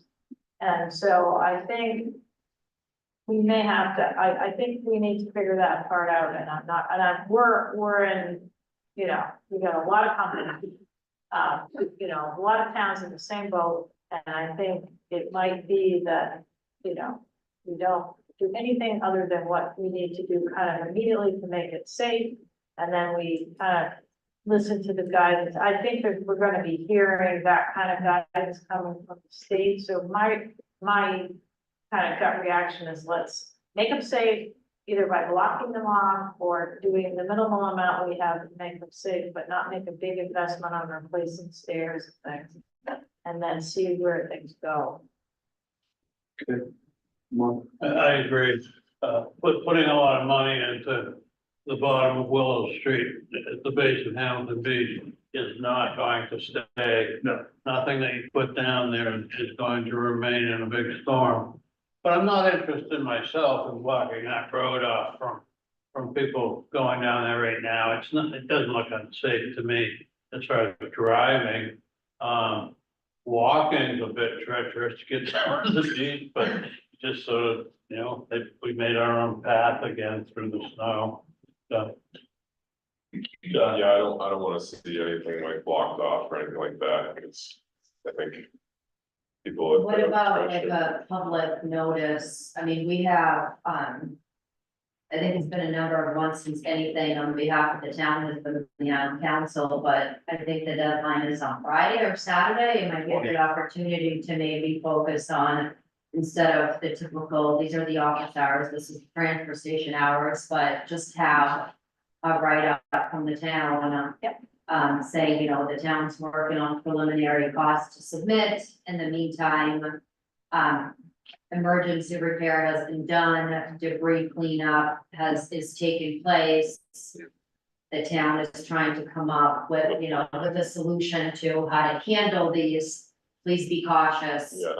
Yeah. And mindful that they're not, you know, in great shape right now, and, you know, just be careful and, that makes sense. something like that, so then the public's aware, but also knows that the town's not gonna be down there next week repairing these places back to where they were. Yeah, In I addition- think relative to Avon Street in particular. So there used to be a way to turn around at the bottom of the road. There's no longer a place to turn around. Now, if you drive down there, you have to back up to get out. And that's my concern, is backing up. It was never a great place to turn around in terms of pedestrian traffic. I think it's worse now. And then my second point was not to improve it or spend a lot of money, but simply to put a couple of stones in so that it's been 3 days since I was down there, but I had to jump off of a 24-inch bank to get down to the sand level. And if there's a way for Public Works to put a couple stones in down there like they did last time, I would be okay with that. But I'm looking forward to. Personally, I'm not motivated to make access repairs until we have an overall plan, Okay. personally. I think that's. David. I just wanted to add to B, because I think that's a great idea to reach out to the public. And also mention the contacts that we have with DMR, Island Institute, and all the state players, as is appropriate. Yeah, Josh, and then Erica. Do we have?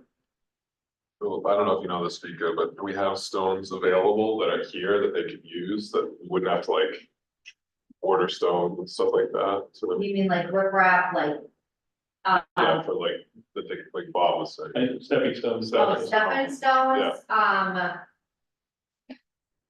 don't quote me on it, but the town doesn't exactly have a collection of stepping stones sitting around. I think what they, I don't know where they would get them. I would assume they would take what's down there and kind of, you know, because that's what they did last time. But I think the stuff is there is like way popular, so.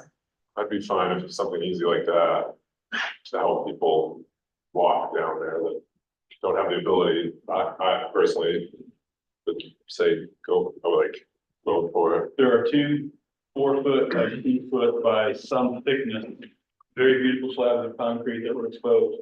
One of them has on it Ross Senior, and according to Gary, it stems back to when his grandfather sardined down there. And those things got lost, now they're exposed. So those steps, assuming Gary doesn't claim ownership of them, so finding things that would fit to make steps is what we're talking about. But I agree with Carol, let's go slow. Maybe we talk about this again in 2 weeks and hang tight until then. But I think getting the notice out to the public is a good So start. I will direct Public Works that, cleanup is really the focus in those areas. No repair at this point, until further notice and until the board has a better understanding of what's gonna take place. Okay, but I'm sorry, I keep avoiding Erica. Yes, please. Could you step up to the album? Thank you. I came for Hold this. on, Erica, can you stop? If you talk right where you are, it's just gonna be your chin visible, so yeah, there we go. Hey. Erica Newman, Central Landing Road. Yeah, I came, thank you for your service and bringing this, to the town as a separate subject, not under anything else.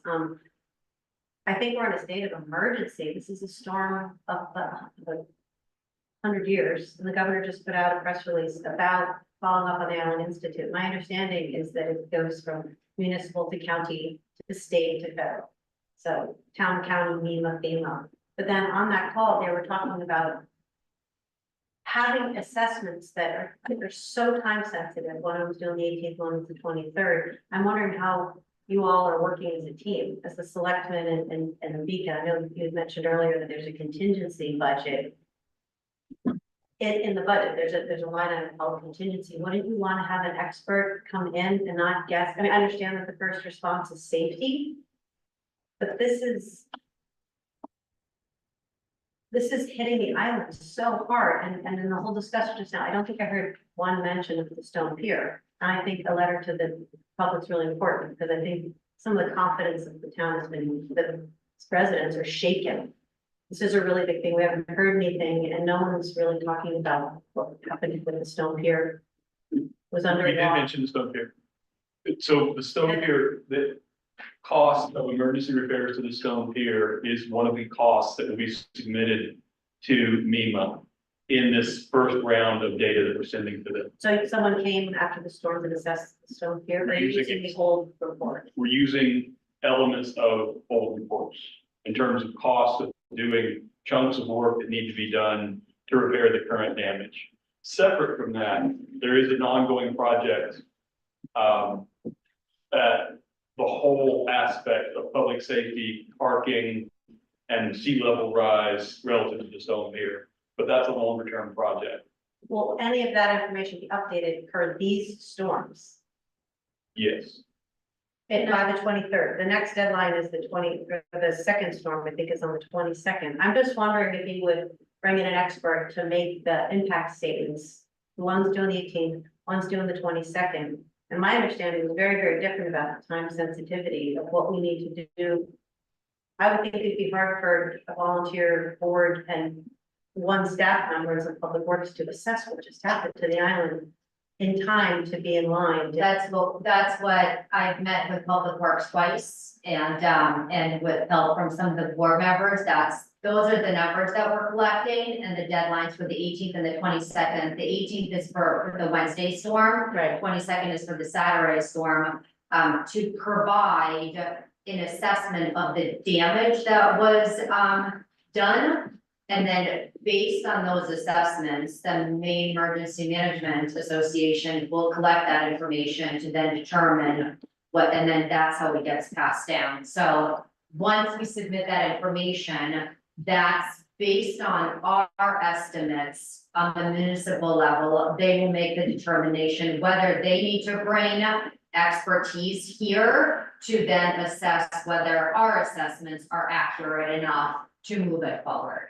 Right. I guess my question is, do you feel good? Do you feel like we're totally set? You have all the information you need and you have all the resources as selected board to respond to this, to either access MEMA, FEMA, or these many other the national level federal assistance, because some of it was also economic impact. It was lost wages. It was economic loss. The governor talked about working waterfronts. I wonder if you feel set. You feel like we had a crisis and you guys are totally set. So a couple things. One, as they said in the meeting, as the lady from MEMA said, it's up to businesses to report for economic loss, for example. Right. So Gary Ross lost a ton of line that was stored in a normal place that disappeared. There's an economic impact there. So does the selectmen work, like reach out to people, say they need help? This is The town website, on the town website, we put links for where individuals and Right. businesses can use those links to submit. Right. But what the town is focusing on is municipal infrastructure. That's exactly what I meant. So you Yes. feel like that it doesn't warrant some outreach to businesses to help them understand what their resources are, like putting it on a website. You'll just assume they'll go to Bev's website, or they'll just go on your website and get everything they need. That you think that the needs are being met of the businesses and the town confidence on the stone pier, you think everything's covered? Carol, did you have something to say? I guess I was trying to respond to your first question, that do we have all the resources we need and are we, feel like we've got it, that we feel like we have a handle on things. I think we're doing the best we can. We have gone through this once before, fortunately. And so we have a very good idea of the process.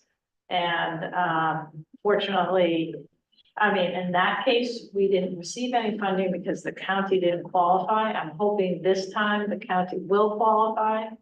I will say, for context, Shabik fared much better than a lot of coastal communities, and we should be grateful for that. I think, the goal right now of the board is to provide with Vika, and we are working together as a team, is to provide rough estimates of the, the cost, the estimated cost to, of the damages and what it would take to restore the infrastructure, the public infrastructure to, the appropriate pre-storm level. Because we've done this once before, we really do have a fair amount of information on that. I think the area that we are currently focusing on for new information is in fact the marine infrastructure, like the stone pier, floats, that sort of thing. And so I think we're all working pretty hard to respond in this very short time frame. And fortunately, we knew that was coming, so we've been here before. But I feel confident between the board and Public Works and Vika and Coastal Waters and our harbor master that we will meet those deadlines and be able to report our damages. And the approximate order of magnitude that we estimate they are, as best we can. We're using some estimates that have been provided to us by engineering firms, so I feel like those are pretty solid. I think we're actually in better shape than a lot of communities might be, feeling very overwhelmed with that process. So to answer that question, it could be way better, but I wouldn't say that we're not concerned or, we feel, no issue, but we are in the process of going through the steps and we know what the resources are for that. I think the challenge ahead is going to be the lack of available resources to address these problems. There just aren't enough engineers, contractors, and that sort of thing to address some of these. So that is where, if we need a design for something, it's gonna be challenging. And we're probably not gonna be at the top of the line, given how well we've done compared to other communities. I think we are in the process. So for example, you asked a question about the stone pier, and we will assess that as best we can. Then we may include a cost to do a more formal engineering stability assessment in the cost of, our FEMA estimate so that we can be assured that the pier is stable. But, I think, I guess, I think we are trying to reach out to the community. I think there's a lot of resources out there. It's been on the news. It's been, it isn't just compared to the last storm in December of 2022, I think this has been publicized so much better because we barely found out about the FEMA stuff last time. So I do think that we are trying to do the best we can. If you have some suggestions on how we can better communicate with the community, I think we'd be open to that. So, or if you have some specific suggestions on how we can, meet these goals, I'm open to that too. Yeah, I'm glad to hear that you feel like they're working. We just didn't know. I think it's a great idea to communicate that it's being addressed and you can hear from everything you just said. I think everything that was shared would instill a lot of confidence that what the process, I didn't know what the process was had I not been on the Island Institute call. And I thought, do you have what you need? If you need an ad hoc committee making deadlines because you already have a job, you all have other jobs, like that's a lot of information. And you even said you're not a road commissioner, like you're using your best gut instinct on what's safe and what's not. And some of this is unprecedented. And I hear what you're saying. I think it's excellent that some of this is precedented, so you know the process. But the only other part is just that the Cousins falls under Yarmouth, right? So is there any community? I was there when all the planks were up and we Reached were, out to Cousins Island. Yeah. The answer is in two levels. One, they have an engineering department. They had not thought of it before we reached out, but they sent their engineer down today to look at the current state of things, on the pier. And then the float is not really, our float, the CTC float's not really in their bailiwick, but they agreed they would take a glance at it. CTC is also looking hard at that float and the pilings. So far, nobody's found any major damage there. Yarmouth did come down immediately and make repairs heroically to the boards that got lifted off during that event that we all saw on video. The only other damage that anybody has found so far is inside the shed. A piece of the plywood is loose at the moment and it's creating a tripping hazard. Matt's gonna fix that tomorrow. At the deeper level, we already had an engineering study underway for the Cousins Island Pier from the standpoint of its useful life as it is, but also from the standpoint of expansion of capacity, in particular on the Shabig side. So that engineering study is underway. The report we got back from Yarmouth today was that they've not been able to reach those engineers, and their suspicion is that they are knee deep in doing exactly what we're talking about right now on emergency issues as opposed to longer term issues. That's all I meant, like, don't you need help, is what I said. No, I think we're doing okay. Budget, and that's what shook me on the call too, is they said piers that look okay, if you don't have an engineer, who are all overwhelmed right now, the underlying infrastructure Right. it is in question. Right. So that puts all the ways you get removed on an island, you know, and so we can be looking at roads and whether there's a 3-foot drop off if you're walking your dog, but if we can't get to the engineers and it's all on all of you, and you don't have an engineering department, how are we gonna get that and get? So that's also wondering, what's the response and what do you need from the community also? You know, do you need an ad hoc committee, you know, an emergency storm committee to support whatever you're doing? It sounds like we don't. It sounds like the Stone Pier has data, you have data on the Cousins. Yep. And you're working with the public works to go over roads, and after that, you'll just be going through the bureaucracy of submitting reimbursements or grants wherever it rolls up to federal or state. Correct.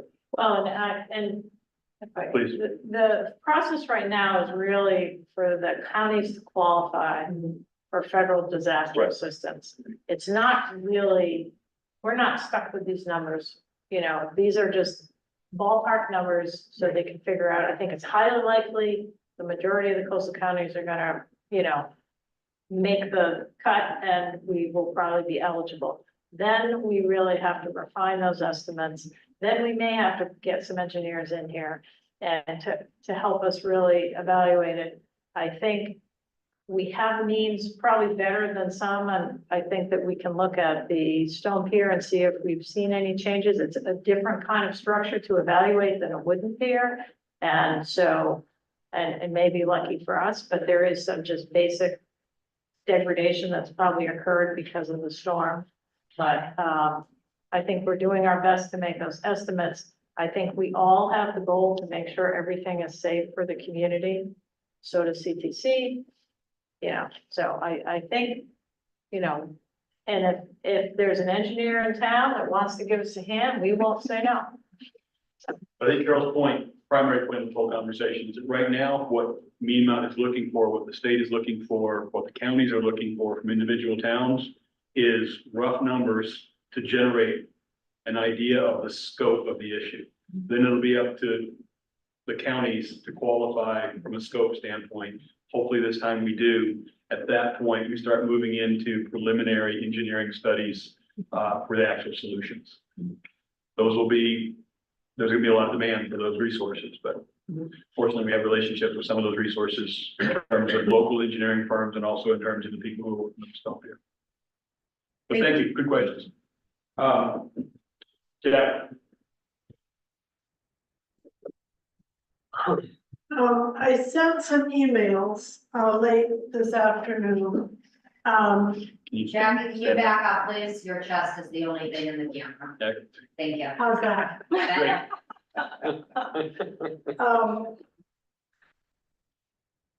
I'll just briefly say, and I mentioned this in my email because I had to send them separately, because depending on how you do the group thing, you know, the one button thing. It still has Donna Damon and Jay Corson as members on one of the one button things. I could come to the office and I check would love it if you did, next week. because I've been through that website and I've never found that Yeah, since the last time. I think, there are several different ways and, Jackie, we're way beyond time, so if you could get to it, that'd be great. yes. So I wanted to speak to Coleman Cove. I strongly support the idea of, a guardrail. As soon as possible, because cones are, a first step, but they're gonna blow away or whatever.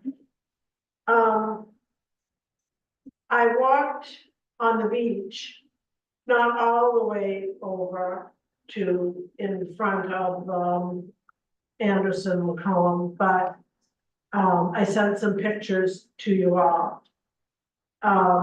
Of the, banking. It was quite late today. What? Josh was wondering why he didn't see it. I was just saying it was quite late today. Trying to. Yeah, it was late, like, 4 o'clock. Yeah. yeah. The other concern, is that right in front of Bruce Flagels, there is a utility pole that is not very well supported. Right. And I was thinking, right now, there's more ice in the banking, or, it's more frozen. But when it thaws, it's going to be more of a problem. I think that's all. Right. Yeah, I know that, thank you, and I do know that it has been, word is out on that guy wire that's kind of still in the ground, but barely supporting that one pole down at Coleman Cove. I just made a note, I'll follow up with Lenny tomorrow, make sure he's aware of it. I'm sure he is, but, we don't want, it's a corner pole, so we don't want to pull it over, if that's the one you're talking about. you probably know that there are only sort of one, because, Ruth is the only full-time resident. And Carolyn is there intermittently. And Carolyn is concerned enough that she's thinking of asking if she can park at the residence on the corner. Thank you. Any more on this topic before we move on? Okay. I just, Oh, sorry. tomorrow, please don't bother me, because I'm gonna be, with this submittal, it's a little different from what was requested last time, and so it's basically page per item. So what I'm gonna do is submit very similar description to what we did last year. I have the old application, already pulled out, and I'm just gonna replicate a lot of the, erosion language and then put in estimates. And so if you think of anything specific to costs or numbers, let me know. So if we want to look at your spreadsheet on the OneDrive, how do we find it? So, I think it should be under shared documents. I created, I'll make sure you have Yeah, access just send to us it. a link to it, because I'll take a glance at it. Right, okay. All right, moving on to the next topic. Mika, do you have anything brief to report on the FY23 audit? Last we had heard from George, they were going to be finished by January 15. Yep, I touched base, they were planning to have it to us this week. There was a list of like 4 or 5 items that, they still needed. And so I have sought assistance, from the bookkeeper to get some of that stuff. And so, hopefully I'll get that from him by the end of the day tomorrow. We'll forward it, and so we should have a draft soon. Okay.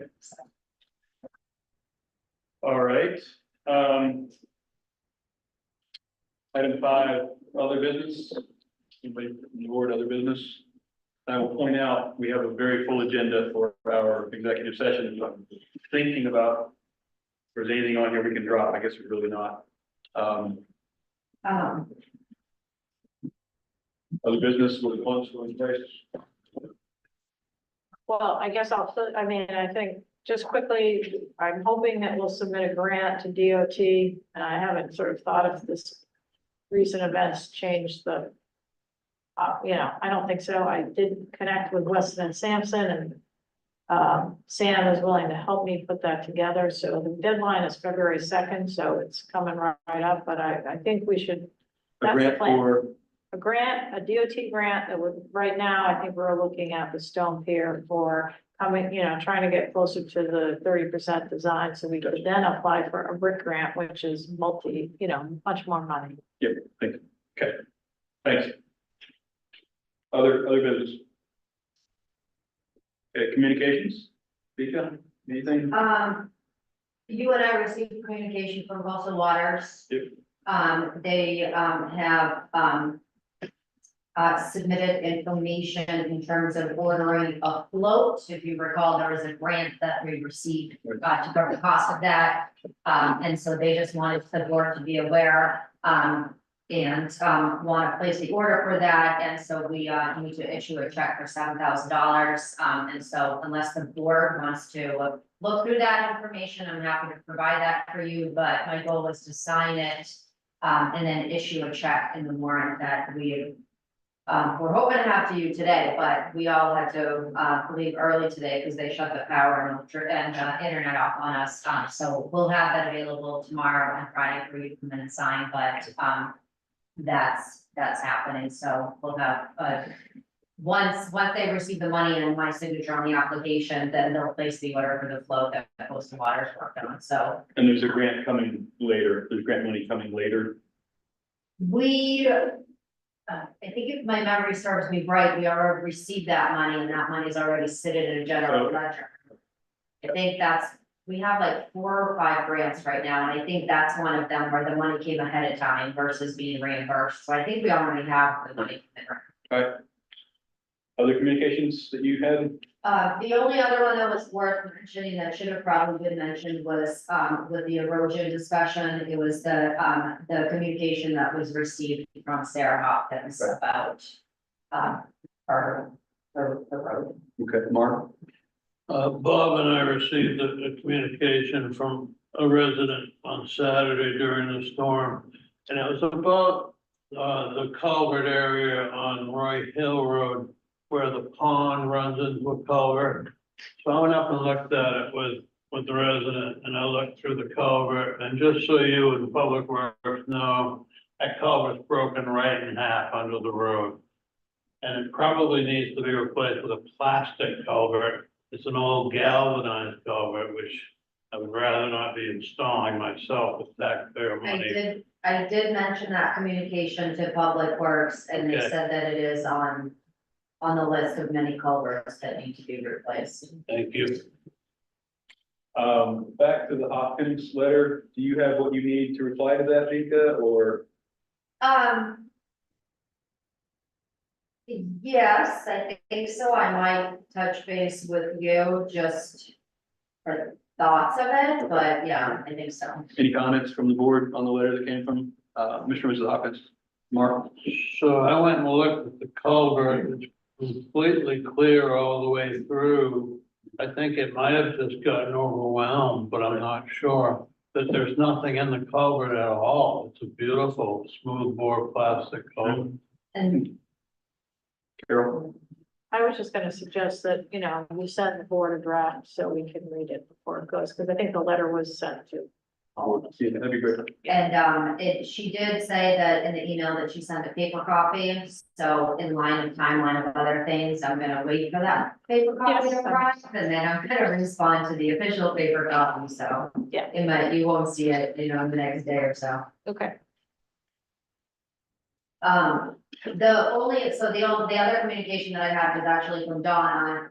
It was about Fenderson, Road. But then she was concerned about the case that had appeared, in Coleman's and suggested that maybe that the town could, put something, in reference to saying that, it was dangerous and to maybe make sure that kids don't try to crawl in it. And I don't really have a good idea as far as how to respond or handle that, or how to warn the public of that.